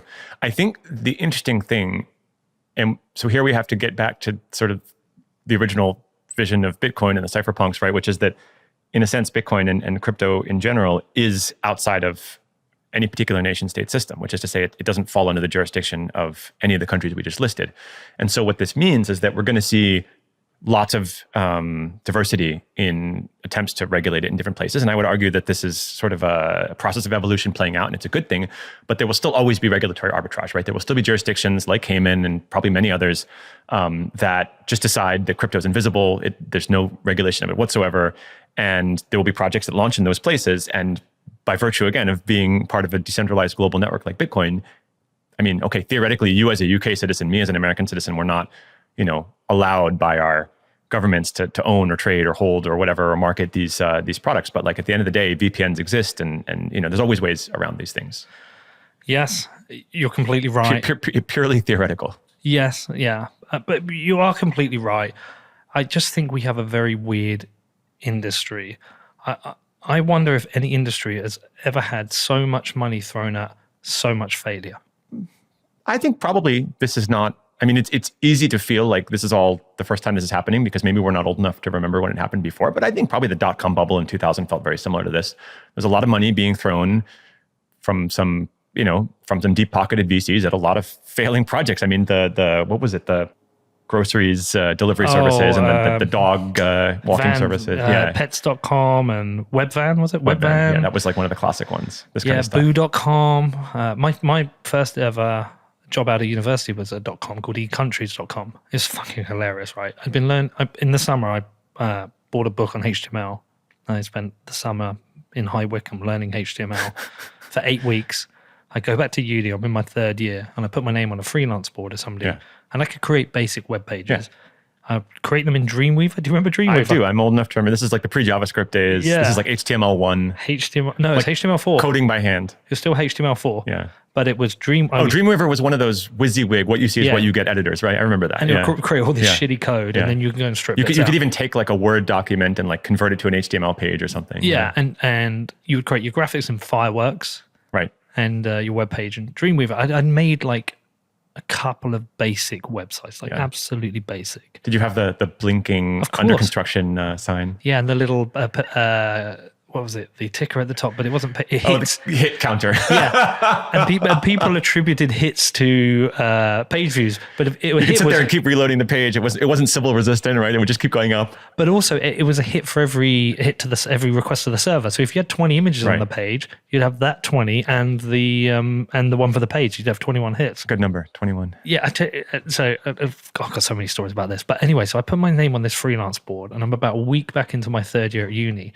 And I get an email from this company, eCountries.com. They're like, "Oh, are you available over the next 2 weeks? We need a freelance HTML developer." And I was like, "Yeah, sure. Like, what's the pay?" And they're like, "Oh, it's £900 a week." And I was thinking, what? Currently, I've got a job at Wetherspoons in the pub where I get paid like £3.48 an hour. I'm broke. I'm a student. I'm like, yeah, I can do this. So I went into London for 2 weeks and worked, and there was like 5 of us along a desk like this with books on our laps coding these pages out, and I was getting £900 a week, and I didn't go back to uni. I quit. I went home, told my dad lost his. Well, actually, there's a bit of a story to that. So actually, what happened about 2 weeks later, in the middle of the morning, not the night, in the next morning, there was a phone call from my uncle, and he was like, "Hey, Pete, how's your sister doing?" I was like, "I don't know, give her a call." He's like, "Oh, you haven't heard?" I was like, "What?" He said, "Oh, she's had an accident. She's fine, don't worry." So I phoned up my mum. I was like, "Mum, what's the deal with Lars?" And she's like, "Oh, she's fine. She's crossed the road. She got hit by a police car." Yikes. She said, "No, she's fine." About an hour later, there's a knock at the door. It's my brother. I was like, "Oh, fuck, this is bad." My sister had been out the night before with my brother. She crossed the road, and a police car hit her about 50 miles an hour. Jesus. She got spun in the air, and she broke both her legs, both her arms, landed on her mouth. Yeah, landed on her mouth. And that was what saved her life. Right. Because the teeth took the impact. If she'd been in the back of the head or something. She'd been killed. She got rushed to hospital. She died twice during the night, and she was in a coma for a week. So I was going back and forth to Addenbrooke's in Cambridge to see her for about a month. And then I went back afterwards. I was like, I've missed a month of uni. I can make this much money on the internet. I quit. My dad lost his shit. I was like, "Dad, I'll defer for a year." And then went out into the workplace, and I was getting paid a lot of money to do this. I have no idea how we got to here. But anyway, yeah, weird story. This turned into like a lot of personal life stories. Yeah, but no, it was crazy, man. Like my sister she did die, and she should have died, and she didn't. It was Thank God she didn't. Unbelievable that she survived that. I've got another funny story about that too. So when she was in intensive care, the nurses said, "Talk to her, she'll be able to hear you, play her music, whatever." So my dad went and bought like a little radio player, like a CD player, and my sister's a big ABBA fan, so we used to put ABBA CDs on. And there was like one day I was in there, and the music wasn't on, no one's in there, and I was like, "I'm going to like test this shit." So I just went up to my sister in the ear, and I went, "Lars, you need to wake up. You're having a baby. You're pregnant, you're having a baby. Do you need to wake up? Kind of forgot about it. And about, after a week, it was an induced coma. Yeah. They brought about the coma. Then she couldn't talk at first. A couple of days, she started talking. And anyway, one day I went and got some lunch, came back, and my mum was there. And I was like, yeah, how's Lars? She said, yeah, she's great. But that's like really weird thing. She was like thrashing around earlier saying like, where's my baby? I want my baby. What did you do? Yeah, so my sister thought she was pregnant. Also, my sister's gay. She forgot she was gay. Wow. So she wasn't, after her coma, for about a month, she didn't know she was gay. That's incredible. Yeah, weird stuff, man. Where the fuck are we going with all this? Brain science. We understand nothing about the brain, basically. No, we don't. How do we connect this back to Bitcoin? Anyway, back to stable coins. It would be great if there was a way that people knew. There's a way that people could just figure this shit out, man. They could just know which ones they could trust or buy. But here's the thing. There's an inherent tension here, because historically, the way that people know is a thing is approved by a government, or it has some imprimatur. Someone has given it a stamp of approval, right? And to the extent that we believe in decentralization, how do you achieve the same thing? No, actually, but it's interesting because no one ever gave Bitcoin a stamp of approval, right? Bitcoin just emerged as the winner, more or less. Yeah. I wonder why that hasn't happened with a stablecoin. That's an interesting thing. We could talk about that. I think it's a scaling question. I mean, it kind of is Tether, but there are questions. Well, there's issues with Tether, right? It's centralized. And for that reason, first of all, it's capital inefficient. This is one of the big issues with these centralized, fully collateralized, quote unquote, fully collateralized stablecoins, right? That if there's more demand for Tether than supply, then market forces dictate, macroeconomics dictate that the price is going to go up, right? And the way that a centralized stablecoin issuer would respond to that is by issuing more coins, right? To keep the price close to $1 or whatever the target price is. But in order to do that, the company behind Tether has to go out and acquire more assets and find a bank that's willing to hold them and communicate this to their auditors, et cetera, et cetera. It's a whole process. And I think for this reason, it has scaled, right? It's something like 80 billion, 70, 80 billion last time I checked. Yeah. I don't see how you can have a decentralized stablecoin. A stablecoin is pegged to a specific sovereign currency. And therefore, the only way to almost guarantee it is to hold full reserves of the amount you've issued. And therefore, that has to be held by a centralized authority and managed by. So I think you can that's one strategy, but there are other strategies. But I think they're algorithmic. Yeah, and there are centralized. There's 2 or 3 levers here that you can pull on, right? So one is, what is it pegged to? 2 is it collateralized? What is it collateralized with? How much is it collateralized? Is it 100%? Is it 50%? Is it 0%? Right? There's a sliding scale there as well. But I think the point of this is like we have the dollar on the pound, right? We have sovereign currencies. A stable coin is just a version of that, which is easier to move around the world. So, for example, if people accept stable coins over Visa and MasterCard, you can pretty much wipe out the fees that you have to pay with MasterCard and Visa because it's just direct peer-to-peer transfer, right? I just see this as a temporary thing that we need until Bitcoin either becomes the standard currency, or we will always have fiat currencies. It's binary to me. It's one or the other. I think Alex Gladstein spoke about this as well, along the lines that what's funny actually, because Bitcoiners love to shit on the US dollar for obvious reasons. And yet the vast majority of stablecoins are tied to the US dollar. Are they shitting on the US dollar? It's a bridge, right? Like if you foresee a future in which, on one hand, maybe hyper Bitcoinization does happen, or on the other hand, there's some other reserve asset, maybe it's gold, maybe it's SDRs, maybe it's some basket of things or something. Still, to the extent that most of our expenditure, like we're how do we put it? Our liabilities as individuals and as companies are still largely denominated in fiat. That's just the medium of exchange and the unit of account that in the world today. So we have no choice but to use these things for now. But maybe it's a bridge to something better. But are they shitting on the dollar or are they shitting on the Fed? But they're intrinsically bound together. You can't separate those two, right? Because the Fed controls the monetary policy of the dollar. Yes and no. You could have go back to the era of free banking and not have the Fed. I think the point is I don't think the dollar is the issue. I think it's the monetary policy and the people who make the decisions around the dollar which devalues, Right. debases people's hard-earned money. And it probably wasn't an issue when we had the gold standard. Yeah. Which, by the way, is interesting because speaking of collateralization, the US dollar is not backed, it's not collateralized by anything, obviously, today since the 70s, whenever Bretton Woods happened. It's collateralized by the US Army, by the guns. The full faith and credit of the US Treasury, I think is what it says. But the point is, it didn't start that way. It started out as collateralized. And I think it's interesting. One of the approaches we've seen with a number of these stablecoins is to do the same thing. They want to start collateralized by Bitcoin or gold or dollars or something, and then kind of like gradually reduce that over time and eventually reach. Do you know the Wile E. Coyote and the Looney Tunes? I don't know if you guys have this in the UK. Like this, man. right? And he like runs out over the edge of the cliff. And there's like 10 seconds before he realizes it, and then he falls. Yeah. Right. So it's kind of like that. Like you kind of want to, like, you're reducing your collateralization and you eventually reach zero. And the idea is, can you stay there out over the edge of the cliff and not fall? In other words, like people not realize that the carpet has been ripped out from underneath you. Right. Yeah. The rug pull. The rug pull. The rug pull. That the rug pull actually happened. Well, that hasn't been achieved yet, but.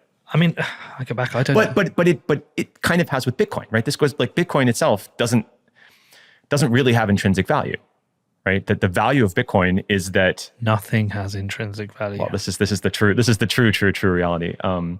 That Bitcoin only has value insofar as you believe that the network itself, people will still be using it. You could still use Bitcoin to buy things in the future, right? And so. Something, I guess, right, we're agreeing. Something doesn't necessarily have to be collateralized to have value, right? Value is a story. Yeah, it's collective value. It's cigarettes in jail. It's Bitcoin for people who believe and hold and own Bitcoin. It's gold for Peter Schiff. There's a lot of different things that have different value, and it's all subjective. And a market decides what the value is based on what people want to use. That's all it is. It's very simple.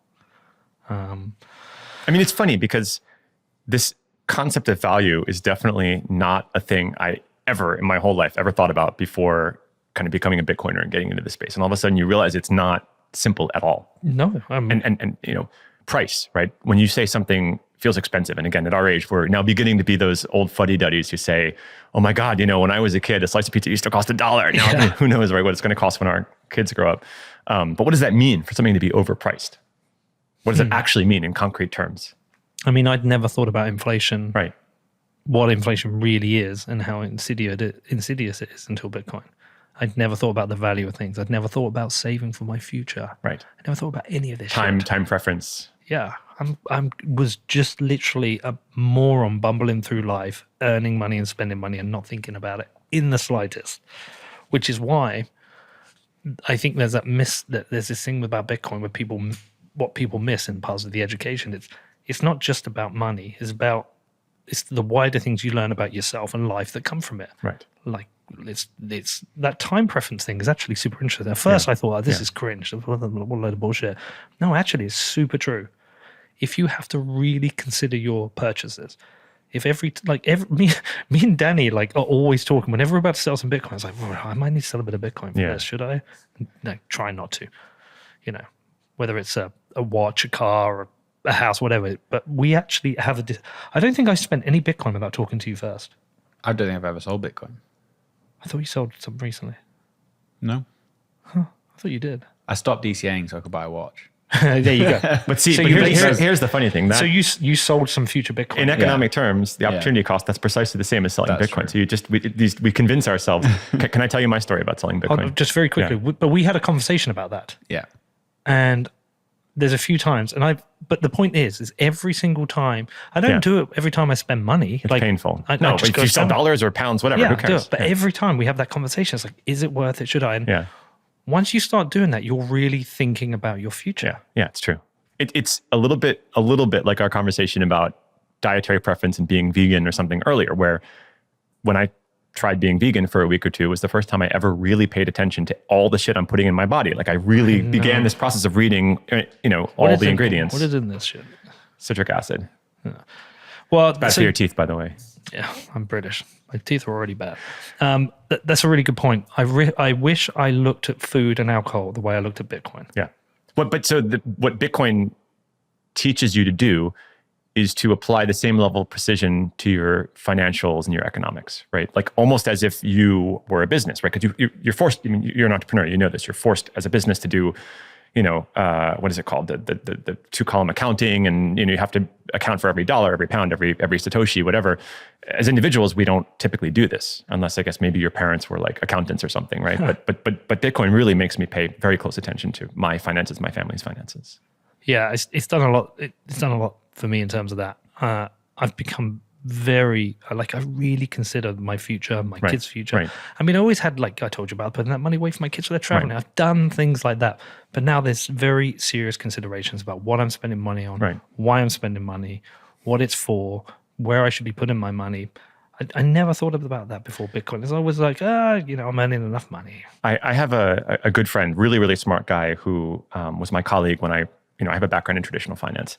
And he tried to convince me, this is, 10 years ago, something like that. So I was in my 20s, earning a high salary, working on Wall Street. He said, look, you shouldn't be saving a single dollar. You should be spending every dollar you make. And there's a very rational argument for this, right? Because number one, you have high earning potential for the rest of your life. You're going to do fine. And number two, how do I put this? You can enjoy your dollars more today than you will 50 years from now, right? You can go out and spend that money on wining and dining and travel and all this stuff that you're not going to want to do, or you won't enjoy as much when you're older. And therefore, you should save nothing and spend everything today. It's kind of the exact opposite argument. I was almost convinced by this for a while, but Bitcoin changes it. Do you plan to leave much inheritance to your children? I plan to leave everything to my kids. But what I'm saying is, do you plan to grow a massive pot for them? Or do you plan to hit a point and where you start spending it all and you leave them with enough, but you enjoy the money? Because that's a really important question. Like, if I was to die tomorrow, my kids will be in a fairly comfortable position, right? And life will be made a little bit hard. Actually, let me put it a different way. Say I get to live till I'm 70 and I retire at 50. Say I had a nice pot of Bitcoin. Do I want to bumble along and make sure they have all of that? Right. Maximize it. Or do I want to spend the fuck out of it and enjoy it and just leave them enough? Yeah. And in some ways, I want to maximize living and enjoying time while I'm here. So there's going to come a point where I'm going to start spending the shit out of my Bitcoin and my savings. Because what I think, there's almost you have goals to where you want to get financially. Yeah. I'd love They move as you mature and become wealthier, though. The goalposts move, and it's insidious almost. But wouldn't it be cool to have 10 million? To have 10 million, that'd be amazing. It's right, for the rest of my life, I can have as many holidays as I want, live in a nice house, whatever. But I think they'll get to a point, it's but I don't want to die with 10 million. Right. I don't need that. Right. I mean, if I could leave my kids 500,000 each, that'd be amazing. Okay, so I've got 9 million to spend over the next 20 years. And here's the crazy thing. If you invest it well, including maybe in Bitcoin or, who knows, it can keep growing and you can actually reach a point where you can keep drawing it down. Escape velocity. I guess that's what it's called, right? Where the growth over time is equal to or greater than the amount you're taking out of it. This is there's this whole community on Reddit, actually multiple communities, the FIRE communities. Do you know about this? No. Financially independent, retired early. So there's fat FIRE and lean FIRE. Lean FIRE is if I can put $100,000 or pounds or $200,000 or pounds in the bank and move to Thailand, I can live on that for the rest of my life in a very simple life. Dude, you can live like a king in Thailand for that. But I'm saying that's your total assets. You stop working, right? You retire early. You invested in something that gives you 5-10%. I mean, that's a lot, I guess. Hopefully not in Luna, right? Per year. Jesus. And fat FIRE is you need tens of millions of dollars and you can live like a king here or in some expensive place, but the concept is the same. It's a really interesting rabbit hole, actually. There's some overlap with crypto, but it's quite distinct. Yeah, we're only a few years apart. I'm not going to be doing this when I'm 65. I'm not going to be doing this when I'm 60. I'd like to. You'll be doing it in the metaverse. No, I fucking won't. Fucking metaverse. Is that still a thing now? Is the metaverse still a thing? Hopefully it's been laid to rest for some time. Can we talk about Web3? Yeah. I was about to say that I think we've landed on a topic, which is financial planning using stablecoins and crypto, but let's talk about Web3. Well, yeah. Web3. So actually there's a history here. Do you know the first time this term was used? Yeah, it was used after Web 2. So I told you my internet story, my HTML. Yeah, this is Web 1. Yeah, Web 1. I remember Web 2, and I remember it happening. I remember when people were talking about it, and they were talking about it with regards to interactive web pages. You type in Google, you get predictive results. You'd have Ajax. It was called Ajax, wasn't it? The interactive things on the pages. It was the web. Web 1 was You go to a website, it said about us, Static products. content, static content, Yeah, yeah. and each page was literally .html. Yeah. Maybe some CSS. There's certainly like lots of... This is the GeoCities days. Yeah, GeoCities. Yeah, GeoCities. But there was no connection to a database. Like a lot of these web pages were literally the text was coded into the page. Yeah. And then you got interactive pages and you had US user-generated content, the early social media. So this was like forums or boards, Yeah, right? Friendster This was and- Friendster. Lycos. No, but the really early ones, the first applications were, do you remember guest books, things like this? It was like a CGI script, right? So it was just a simple program. Actually, it's funny, I'm a software developer. The very first software I ever wrote was like Perl script, CGI scripts in like the mid 90s, early to mid 90s. But it was something like this, like a guest book. You arrive on a web page, it's like, oh, you could type anything you want there. And again, no stable resistance, no spam prevention, people, but it was like almost like there wasn't even spam back then because spam itself hadn't been invented at that stage, right? You So it had was like email good spam. behavior. Email spam was ridiculous. Email spam really, if I remember correctly, I feel like it started late 90s. It really started to, because the point is you didn't have a critical mass of people using email prior to that. So there wasn't the point in sending spam. All I remember is when spam really took off, it was relentless. And there was a lot of porn spam, just like literal hardcore shit. Coming into It was use this to make your dick bigger. That's what I remember. I mean, I know it was pretty targeted. I never received that, but but yeah. So when the Web 2 stuff started happening, it was, I don't know who coined it. I don't know where it came from, but it felt like this is an improvement in the way you can code web pages. And the benefit is to those who build web pages and companies who build web pages and people who use the internet. It felt like a collective benefit. And there was a clear line between Web 1 and Web 2, right? Web 1 was, as we said, static. It was publishers pushing things to users. It was not interactive, right? And Web 2 was the opposite of all those things. It was interactive. Yeah. It was user-generated content. It was social, right? Yeah. It was also, another aspect of it was purchasing things online with credit cards. That was a Web 2 thing. That didn't exist in Web 1. But it wasn't, there weren't VCs talking about Web 2 companies. It just didn't exist for I feel me. like it's one of those things, it's like a term that we apply in retrospect, Like maybe. it totally was. It was applied in retrospect. I think you're right. But these things are happening. It's like, oh, it's like Web 2. Well, it's like World War I was called the Great War until World War II came along. Right? But I remember people talking about Web 3. And when they were talking about Web 3, they were talking about the semantic web. Exactly. This is Tim Berners-Lee. Tim Berners-Lee, yeah, the semantic web. Who, by the web. way, gets to do this because the man invented the web. The man. Thank you, Tim Berners-Lee. Thank you for not creating patents around it. Or putting a shitcoin on it or something. Pretty sure, but I think it might, no, I could be wrong. But it was the semantic web. This is what's coming. Yeah, the semantic web is coming. It will be a little bit more decentralized. And I remember it coming, and I think it was the World Wide Web Consortium. W3C. Yeah, who were talking about Web 3. And this was, just to put things in perspective, this was early 2000s. Yeah. Early aughts. I was still involved Yeah. in coding web pages back then. So it was talked about this thing is coming. And, I'm not sure how much the semantic web actually took off, the tagging of every piece of content, whatever. I know people talked about it. I know there was the I think some of it got incorporated into like HTML5. Yeah. So, yeah. Was it like Schema 2 or something? I can't remember. But anyway, I remember it being talked about. Yeah. And it would be a more private web, a more decentralized web, et cetera, et cetera. Cool. And then I feel like over the last year, 18 months, Web3 has now been changed into token holders owning part of companies. It's a new way of creating companies which aren't centrally created. They're decentralized companies, which we know they actually fucking won't be. But everyone else gets to own a bit of it, right?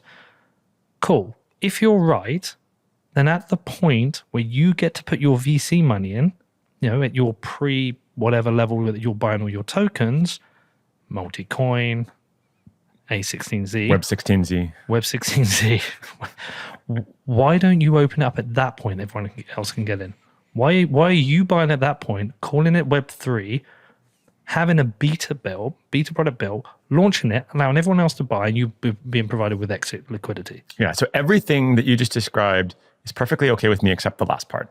I think that VC as an ecosystem, the way these investments are structured evolved a certain way over time for a reason, right? Like the one thing that I've taken from crypto the past few years and sort of protocol mechanism design is that incentives matter enormously, right?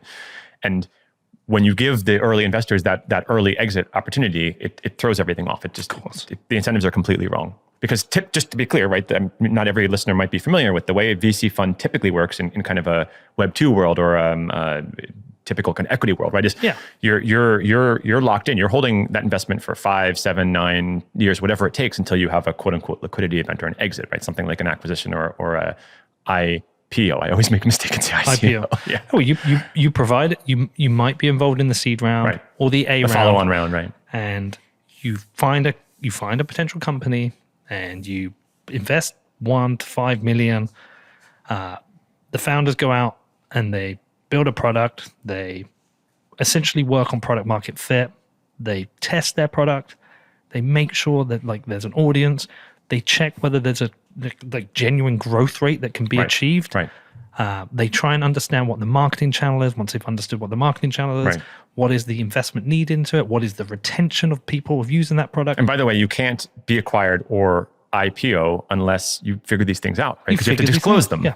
And is the revenue working? Can you, so essentially it goes back to that acquisition, conversion, retention, monetization, that whole, and yes, okay, we've proven product market fit. We now need to scale B round. Okay, we now need to scale again, C round. Eventually you get to an IPO. Ideally. I mean, IPOs have become more scarce and it's gotten harder because of a lot more regulation. And also acquisitions are much more common. Now we have the SPACs. And they're also a bit bullshit. They seem to be IPOing at values where it's just another event for people to, like an exit liquidity event. I mean, fucking Coinbase, perfect example. Coinbase was down almost 90%, 80-something% on the year recently. It's like a shit coin. So that we all understand that's the traditional route. But now with Web3, they get to, as I've said this a million times, you get to IPO at your seed round. Yeah. You get instant exit liquidity and you have not proved product market fit. How many shitcoins have actually proven a sustainable long-term product market fit? I think Bitcoin has. Bitcoin's obviously not a shitcoin. I think in some ways Monero has created product market fit for a certain audience. Mm-hmm. I've always been okay with Monero. There's an audience out there who are buying things with Monero because it's private and they trust it. Yeah. They've done a better job than any other privacy coin. As much as I'm not a fan of it, Ethereum has proved product market fit for a certain area of things. They've got issues, but they have. I don't think Solana has. And certainly not these 15,000 other shitcoins. It's a very small number. I was actually thinking as you were speaking just now, like what the actual number is. I was going to say, you can count on one hand. Maybe it's more than 5, but it's a very small number. It's a very small number. But we've got funds, what is it? Katie Horn? Is that her name? Katie Horn? Katie Horn was at A16Z. She started her own fund recently. She raised like 1.5 billion for a Web3 fund. And there's all these funds are raising billions. Huge. A multi-coin. I read somewhere something like 20, or I hope I'm getting this right, 20 or 25% of all VC dollars, it was either raised or invested last year was crypto projects, which is crazy. And so that will come down this year, obviously, but. So they have an incentive to create this category called Web3. Right. But I don't believe the thing that they're explaining and talking about is making the web a better experience than like Web2 did or like Web3 was meant to. I just don't agree with it. And I think Chris Dixon, Mark Andreessen are massively incentivized to make this a thing. And I don't know why. Maybe is it the latest thing they can make billions from? Is it because there's, we're beyond the tech boom. There's not as many ideas available. I don't know, but I just find it thoroughly. I don't like it. So let me, for sake of argument, kind of make the counter case here, because it is interesting. No, you're just meant to agree with me, and then we can move on to. All right, let's go get beers. Get back to bees. Get back to bees. So one aspect that we could talk about that's really interesting is the kind of decentralization of data, and users should retain their identity and have self-sovereignty over their identity, their data. Actually, I think a maybe even easier piece to look at is one of the things that Chris Dixon has talked about, which is I forget what he calls it, but there's like there's a growth extraction process that plays out with pretty much every company. And you've seen this, I've seen this, right? So with pretty much any centralized company with a technology project early on, I mean, I'm thinking like Uber in the early days. It was fucking awesome in the early days. Press a button and a taxi shows up. The prices were very reasonable. The support was amazing. Anytime you had any issue, you send a message, and within an hour you'll get a response back, and they'll give you credit. Any project, tech product in the early days has to be super user friendly to acquire an audience, right? That's what you have to do early on. And they have growth capital, so they don't have to be entirely profitable. Yeah, exactly. Can you get users? Uber will never be profitable, but can you get users? That's the only thing that matters in the beginning, right? But how do you get users with great user experience, great support, just great UX, all these kinds of things, right? You solve a problem. And you do it 10x better than anyone has before. But the problem is that over time, the incentives and the dynamics change, right? For any company that has private investors, any public company, there is a growth mandate, right? They have to keep increasing, pumping the value of their equity effectively. And the way you do that is by over time slowly squeezing and beginning to exploit your users or extract users, turn your users into the product, right? Which is what's happened in social media. And the market is just set up in such a way that this is unavoidable. The classic example of this is Google saying "Don't be evil," and then 10 years later be deciding a little bit evil. We can be in China. It doesn't matter that they want us to censor what happened at Tiananmen Square. We'll do that. And the incentives are such that no matter how good the early intentions of the founders are, they're kind of like forced into, again, there's these two options, right? One is acquisition and the other is IPO.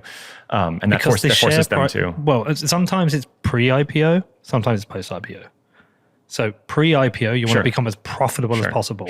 So you maybe sack a bunch of staff, you stop spending money on marketing. Exactly. So your support goes to shit, right? I mean, Uber is now absurdly expensive, especially in places like New York, and their support is just ridiculously terrible. You're lucky to get any response. We should come back to that, by the way, because it's ridiculously expensive in New York. Let's come back to it. Let me just finish this thought. No, but I'm with you. Or post-IPO, it's like your share price always has to go up. Exactly. Because if it's not going up, you're failing. You're going to get fired. I mean, the reality is you as CEO of that company or chairman of the board or whatever it is, you're going to get a pink slip. You're done. You really, truly have no choice, right? So one argument in favor of something like Web3 is that you don't have to do that. You're not forced to ever sell or be acquired or IPO, right? Because the project is owned by the user. So it's a lot like a co-op, basically, right? But it never is. And therefore, you don't need to exploit your users or squeeze them and extract value from them. Another way of phrasing this, there's a project called Exit to Community. So there's a gentleman named Nathan Schneider who's a professor at University of Colorado, and there's a whole group that does research on this. And so they want to offer an alternative, right? If you are that high growth project and you have this community that's super active and they love it, shouldn't there be a way for the founders to kind of exit rather than to the market or to an acquirer, right? To the community. And maybe this doesn't look like billions and billions of dollars. Maybe it's an order of magnitude less than that, but the founders can be very comfortable. And at the same time, the community can take over stewardship of the project. So this is an idealized version of Web3. And I do believe that there's some potential for this. This has not really happened successfully. I think maybe the best example we have right now is Shapeshift. Do you know what they're up to? How they've been decentralizing Shapeshift from a company into a DAO effectively. Yeah. But okay. So Shapeshift aside, the kind of projects that I've seen people investing in, it's a bit confusing because there's a token, but sometimes there's also a company which has equity.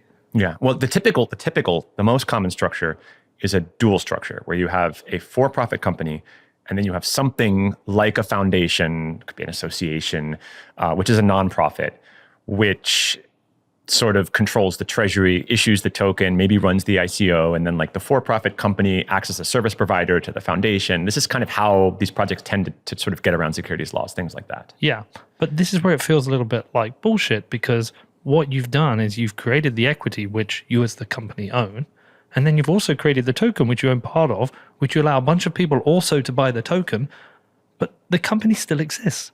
Like if the token was all that existed and the token represented equity, I could partially see your argument.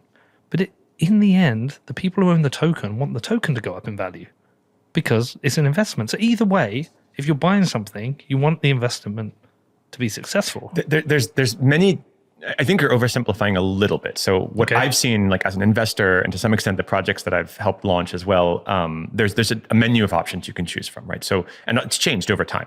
So circa 2017, the really popular thing to do was the ICO, and the thing that the investors were buying was a SAFT, right? A simple agreement for future tokens, and there was no like equity component, and that fell out of favor for obvious reasons because SEC began to kind of pay more attention, and people began to say, well, a lot of these things probably are unregulated securities, and so instead of SAFTs, people started doing SAFEs, which are more traditional, right? Simple agreement for future equity.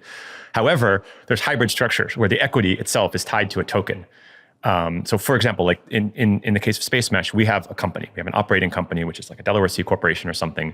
Every investor who owns a share of that company is entitled to some number of coins in the network.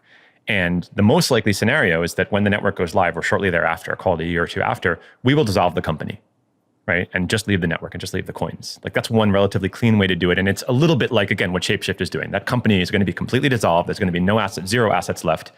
All the value is going to be held by the network. So I think that there are like healthy ways to do this. But of course, you're going to say the Spacemesh is the healthy option because you're working on it.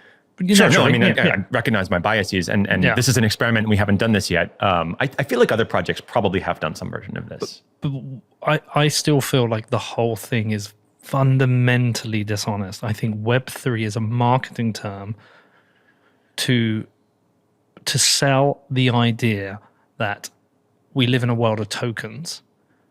And I think we've 6 years into the proliferation of tokens. I mean, it really started in 2017, so we're 5 to 6 years. 5 years or 6 years, and pretty much every chart for every token looks the same, and eventually it tails off to death. It's like, how many times do you want to try this? How many times do you want to try this till you've been proven it doesn't work? Like, not everything is going to be decentralized. I just think it was like the Carl Salami thing the other day, where it's like, who's building Airbnb on Web3? It's like, oh, fuck off, man. We did this in 2017. It's like a bullshit idea. We're not going to put everything on a fucking blockchain. Yeah. So look, Airbnb isn't perfect, but I like the fact that I can call up Airbnb and say, hey, I've got an issue with the booking. Customer service deals with it. Also, if I've got a property and I list it, am I going to list that on a decentralized network? I want it to be listed on a centralized network that is insured and has customer services. So if someone comes in and fucks up my property, I can go to them and say, hey, there's a problem here. I just don't buy it. I'm not sure if that still puts me in status cut category, but I just don't buy it. Like, some things are going to be better centralized and some things are better decentralized. Money clearly is better decentralized because of the incentives. But I actually like centralized things. I think some things built centralized are better. I think centralization is good for user experience. It's good for support, like you're talking about. It's good for accountability. Yeah. So, the vision is that crypto economics, if you believe that that's a thing, and certainly a lot of Ethereum people do, right? I don't. The vision is that you can get accountability through crypto economics, through things like mechanisms like bonds, right? So you, as a participant in a network, you have to acquire a token, like a utility token, to become a service provider. So let's talk about decentralized Uber, right? That's a fun use case, right? In order to become a driver, I need to hold some minimum number of the tokens of this network, and I need to stake them. I need to bond them. And if I misbehave, if I don't respond to enough calls, or if I get too many 1-star ratings or whatever, then I'm going to get like quote unquote slashed, and some portion of those tokens are going to be taken away from me, and you get accountability through these mechanisms. However, it's fragile for the same reason that like algorithmic stablecoins are fragile. Yeah, and it's similar to the idea that Michael Saylor has with Twitter, in that he wants you to have an orange check mark and you have to stake some Bitcoin and you lose that Bitcoin. I think there's some merit in it. And I think there's also some potential flaws in it, but I'm not opposed to the idea. But for me, that works because that is money. And I think with Twitter, they could do it two ways. If you want to be anonymous, you could stake some Bitcoin. Right. Okay. If you don't care and you want to, you could stake $10 of a stablecoin or whatever. I think it's possible to do something like that. But you're doing it with things that are accepted as money. The dollar is I see where you're going with the this. dollar is definitely accepted as money, and it makes sense. If I fuck with my Twitter account and I lose that $20, that is annoying. Yeah. And also, if I want to spam, if I want to do 1,000 Right. spam accounts, that's 20,000. It's just a pain. It's just a pain. Okay, great. I get that. And that to me does kind of work. If it's another token, Yeah, if it's a shitcoin. yeah, it's a shitcoin. It's not really money. It's a shitcoin, and what if that shitcoin loses value?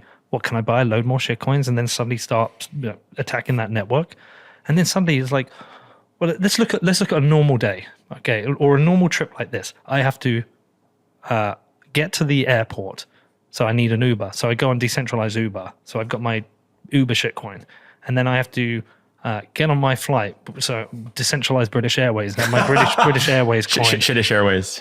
No, British Airways are good. Okay.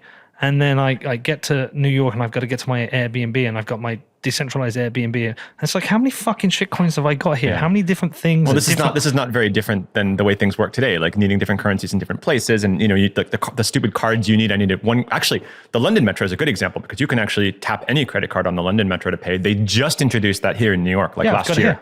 I come here and I just tap my card. But you used to need a Metro card. That's no longer the case as of a year ago. Yeah, but here, what I'm saying is when I use Uber, it comes from the same account. Right. When I go to the shop and I buy myself the deli and I get myself a sandwich, I just tap my card and pay, right? Right. I don't need to think about that. I don't want to have to think with every single service I use, how much have I staked? What is the value of it? Is the value going up? Have I got my private keys? It's just too much. It's too much. I don't believe in it. I think it's bullshit. And I think, like I say, there are people with incentives to do this because they've made an awful lot of money off failure.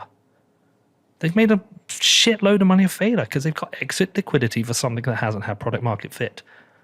I don't disagree with that. I don't believe there will be a decentralized Uber.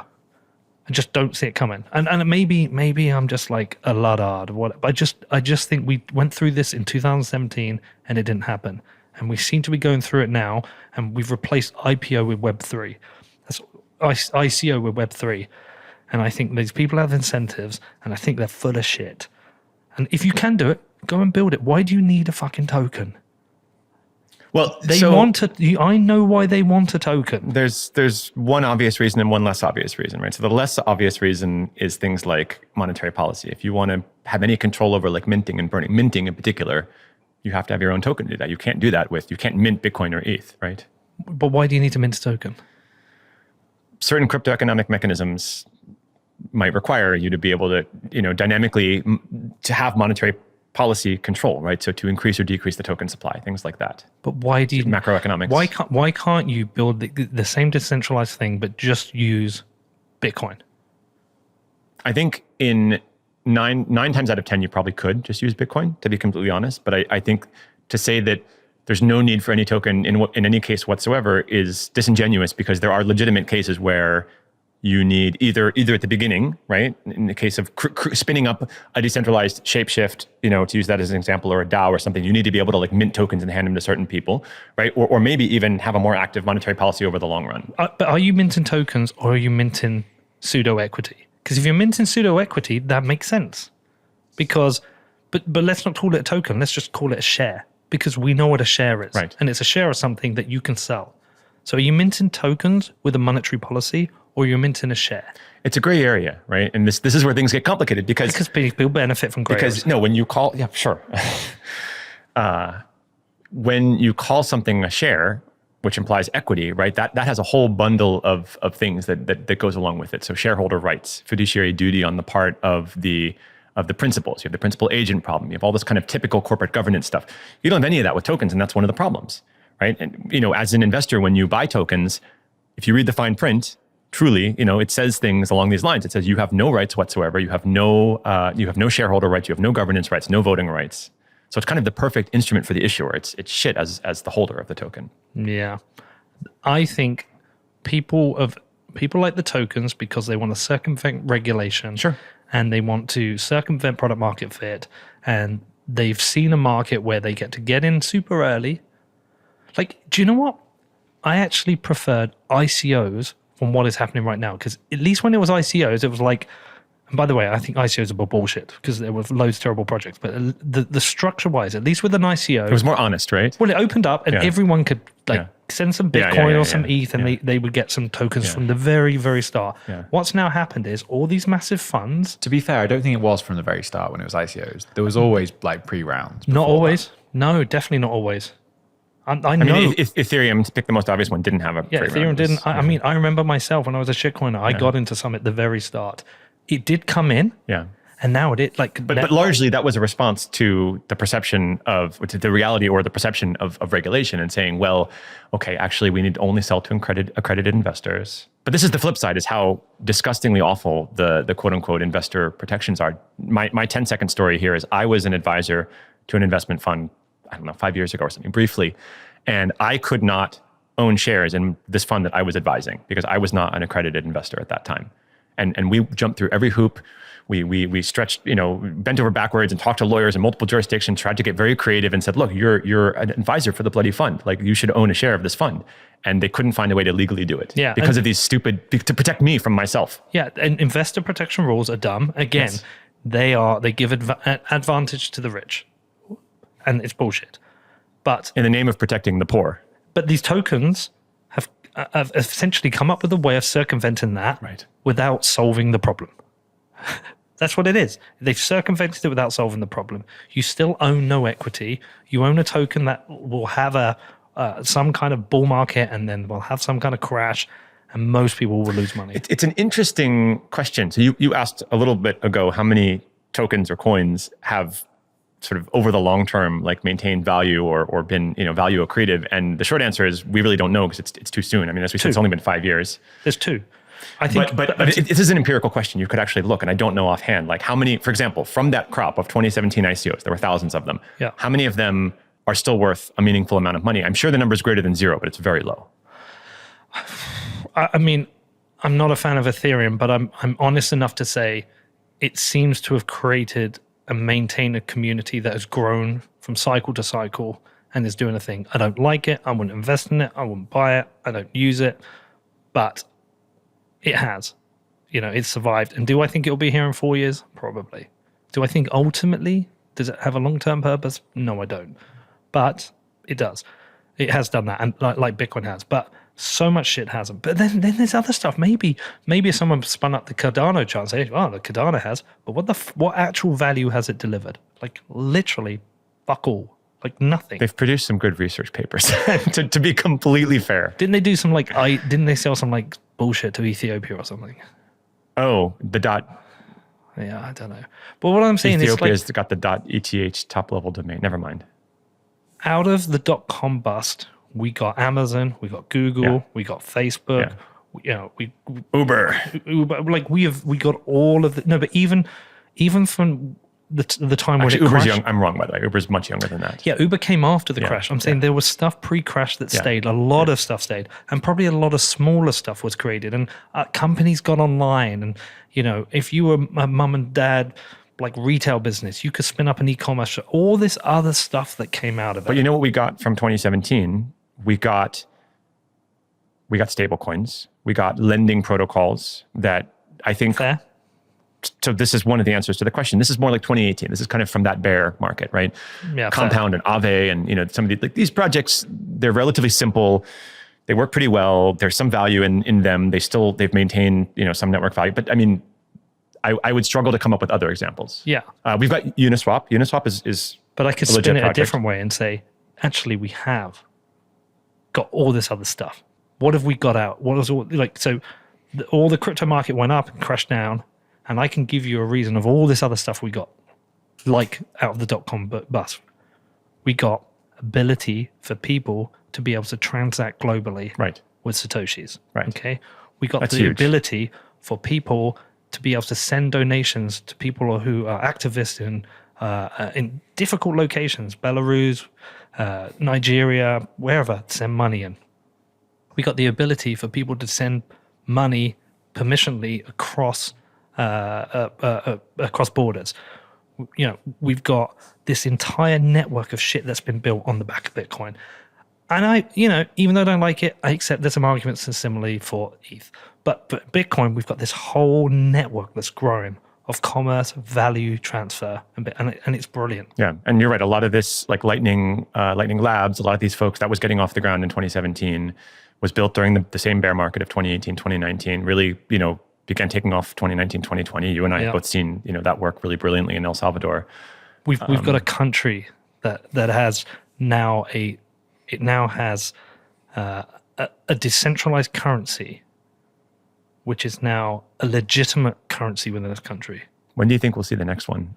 Well, what's going on with the Central African Republic? Oh, right. There was something that came out of there about a month ago. I tell you when I think we'll see it. Are we going, by the way? Because, we went to El Salvador. You've been going there for ages. I'd like to go. CAR would be a fun place to visit. I'd like to go. Yeah. I've never been to Africa. I'd love to go. I was meant to go before COVID. I had like 8 countries planned. I was going to go to Ethiopia. I was going to go to Nigeria. I was going to go to Kenya. Like a whole route planned, and I've been helping with a community thing happening in Kenya, just education about blockchain stuff, and it's incredibly active. The people there are so hungry for knowledge and just hands-on. There's like really a lot of talent, a lot of software developers there, and people who potentially can run banks and be financial planners and things like that.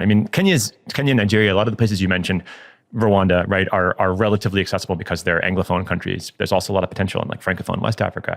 Africa is the future. So we've gone 0 to 1. It's not so much when do we go 1 to 2, it's like when do we go 1 to 10?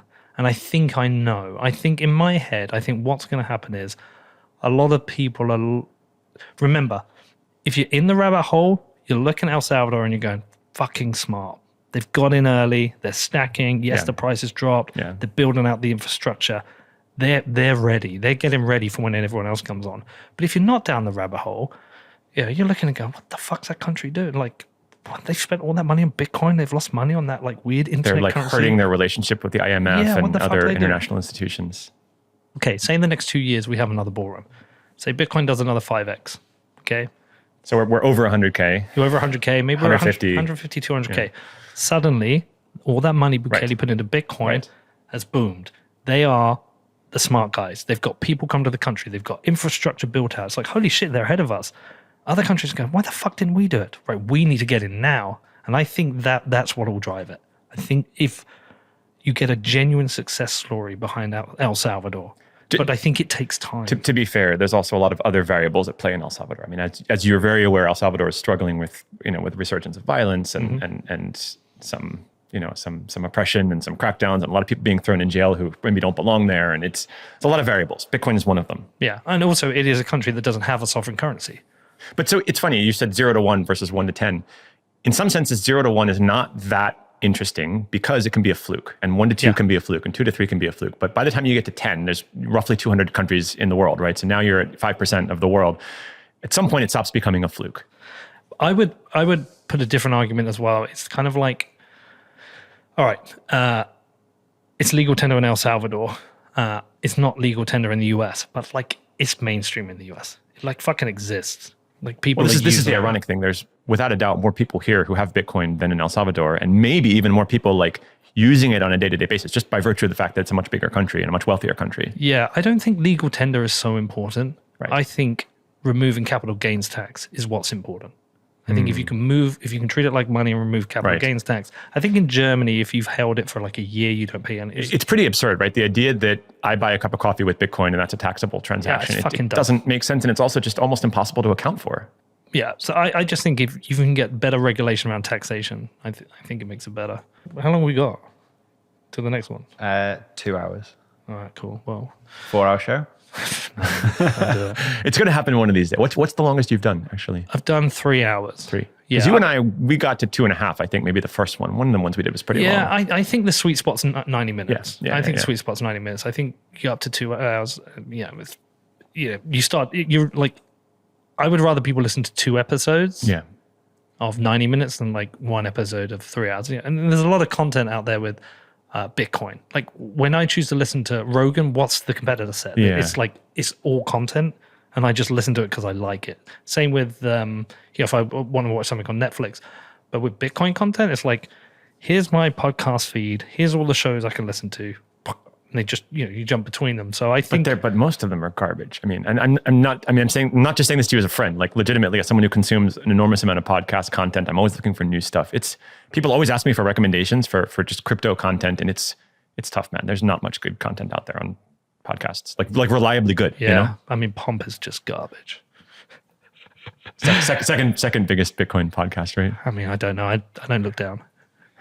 I don't know. There's some good people out there. I think I love what Marty Bent does with Matt O'Dell. I think the two of them have an amazing show. I think John Vallis is super, super great interviewer. It's just a fucking smart guy. I think Natalie Brunell has become an absolute superstar. I wish Alex Gladstein had his own podcast. I mean, I know he's writing books and articles and things like that. Yeah, I'm not sure, because if he had a podcast, would he be interviewing people? I think some people are better interviewing and some people are better being interviewed. Like, I hate being interviewed because I don't have anything good to say. I'm not very good at answers. I get nervous and stutter. Did Pomp interview you? I mean, he did, right? Recently? Kind of, but like it's in a studio and it's a bit of fun. But like when you interview, you want somebody who's smart, who's got something to say. Like, on one recent episode, I think this was Eric Weinstein or something. You were saying there's like there's two idiots talking. There's two gigabrains talking. There's an idiot interviewing a gigabrain. No, that's my thesis on podcasts. There's three categories. Three categories. There's a smart person, So that can be, Eric had his own podcast. So it could be Eric Weinstein interviewing Noam Chomsky. Exactly. Yeah. And then you have a moron and a smart person, which is like Rogan and Weinstein, and then you have a moron, which could be like... Which is like us. No, shut up. Which is, it could be like, I don't know, Logan Paul and KSI, right? And I think there's a market for all of them. For sure. And it's like when people complain about my podcast, they're like, you're a fucking idiot. I was like, well, don't listen. Like, some people like this show because I'm, lower IQ. I ask dumb questions. And I get things wrong. But there's a reason I recommend your podcast to basically everybody who asks, because it's accessible and it makes sense. Yeah, it's like there are people out there who are similar, who want to ask the same questions. A lot of people like that, I think. There are other people who want to listen to Breedlove because they're super smart and they can get into the deep in the weeds. And I'm like, it's good that we have all these shows. If you don't like one, just stop listening. Like, anyone listen to the show, I'm talking to you now. If you do not like my show, stop fucking listening. You need to fire... literally fuck off. Fire 10% of your audience like Weinstein suggested. No, honestly, I don't care. Like, I only want people to listen to stuff they like and get value from. Like, if you disagree with my opinions, fine, go and listen to an echo chamber or listen and see if it challenges you. Do you get a sense of the breakdown of your audience? Like where they fall politically? I don't know if this is data that you... Yeah, I think it's... this is a guess, but I would say... the majority is center to left. Now, interestingly, you could say then the majority is center to right. Okay, but I think it's majority around the center. So I've answered that badly. I don't know. What do you think, Danny? I would have said center to right. I don't think the majority of our audience is left. But I think you may be left relative to Bitcoiners. Oh yeah, I think maybe but it's all true. relative. Yeah. But I just think it's a broad spectrum. Yeah. And there are some people who are very angry that I'm a Bitcoiner, but I don't want to own guns in the UK and I don't want the government to burn to the ground.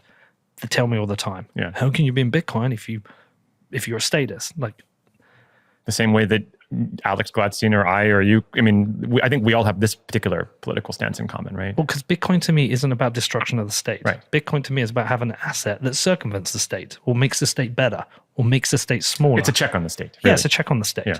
That's what it is for me. Yeah. And that's fine. And for you, it can be the end of the state because that's you. But that's what it is for me. Bitcoin is a mirror. Yeah. You see in it what you want to. But the thing I would say to libertarians, anarchists, is not that they're wrong. They say so much stuff I believe in. Yeah. I agree. I'm like, it makes so much sense. And it's like Lynn Alden said, look, we've got 50 states here in the US. Why hasn't one become libertarian? Like, why not even one? Well, we have New Hampshire, we have Wyoming, we have states that lean that direction, but no, they don't have a libertarian party, if that's what you mean. They're Republican states. They're Republican states. Yeah. They might be libertarian-leaning Republican, right. but they're Republican states. But you can't smoke weed in New Hampshire. Yeah, or Wyoming.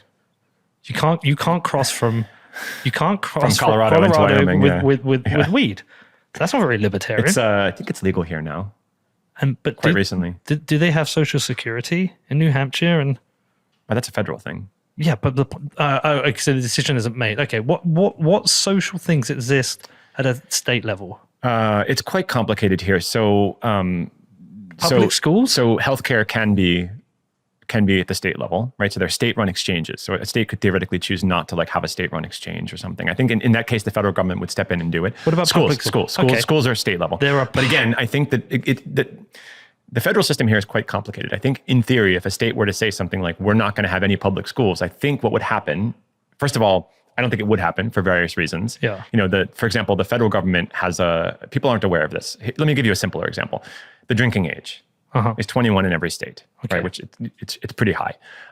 That's a state law, not a federal law. So you would ask, why is it the same in every state? So actually, the reason for this is that there is a federal clause which says that any state that sets its drinking age lower than 21 immediately loses all its federal highway funding, and all the roads would just fall apart. But so it's coercive on the part of the federal government.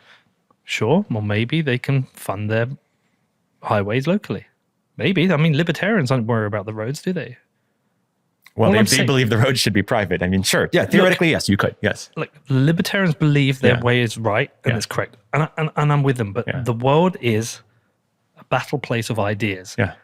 And that's a beautiful thing. Yeah. And not enough people are believers in wanting to live in a libertarian society. There are people. Right. I hear you. And maybe if you're arguing if there were enough, then they would have a critical mass somewhere, and there would be a libertarian state or country or something. Yeah, and well, there is. Where is it? Is it Somalia? Is it Somalia? Somalia doesn't have a functional government. Yeah, it's anarchist. Yeah, it's anarchist. Yeah, and they've got cholera, and they've got no health system. Yeah, and they've got famine and lots of other nasty and warlords. Yeah, warlords.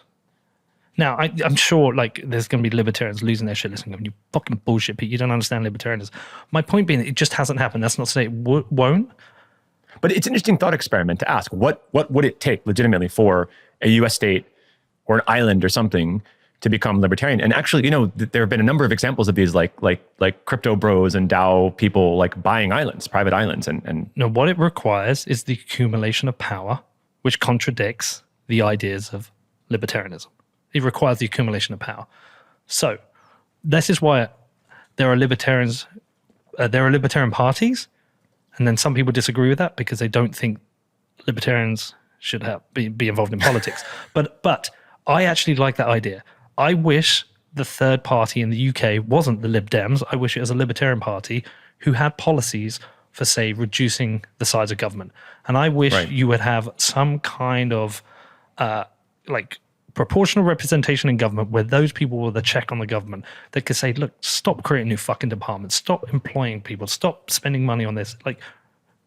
I'm not a fan of big government. I absolutely support the idea of smaller government. Yeah. Who's going to make local government, really? Yeah, or who's going to make government smaller? If you had more libertarians involved in politics, say, look, these are our ideas. Let's try and reduce the size.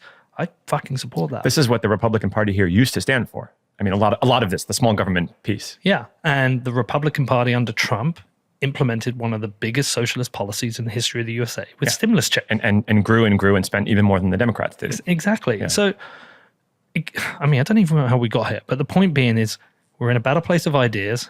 There are some fucking amazing podcasts out there where the hosts fundamentally are Bitcoiners and completely disagree with me. Listen to them. But if you were going to listen to my show, you're not going to change me.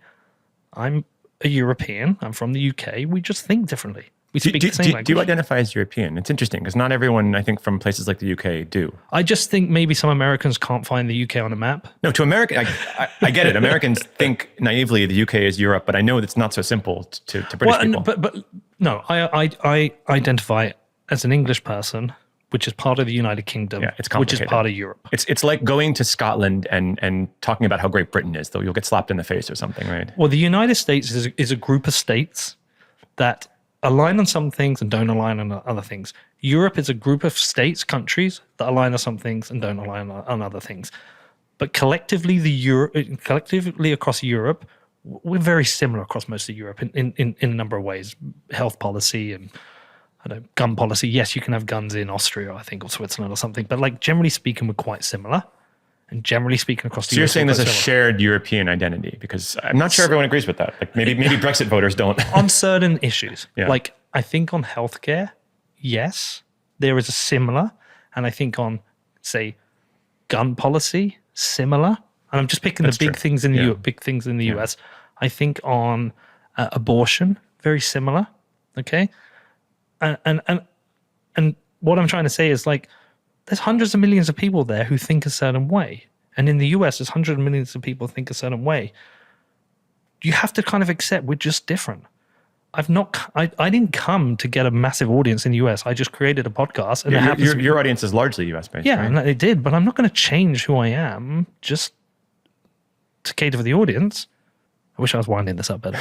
Don't even know. I don't think all podcasts are created equal, right? Just to your point about some of them being, smarties talking to smarties or whatever. And the reason I say this is because if you believe that this idea is worth spreading and that we do aim for mass adoption, which I think we do, if we want hyper-Bitcoinization to be a thing, I think podcasts like yours are the most valuable we can have. Like in my role in Ethereum and what I do today, like a big part of it is taking this crazy complicated body of ideas and the work and the social side of it and just kind of like trying to make it relatable to everyday people, to everyday humans.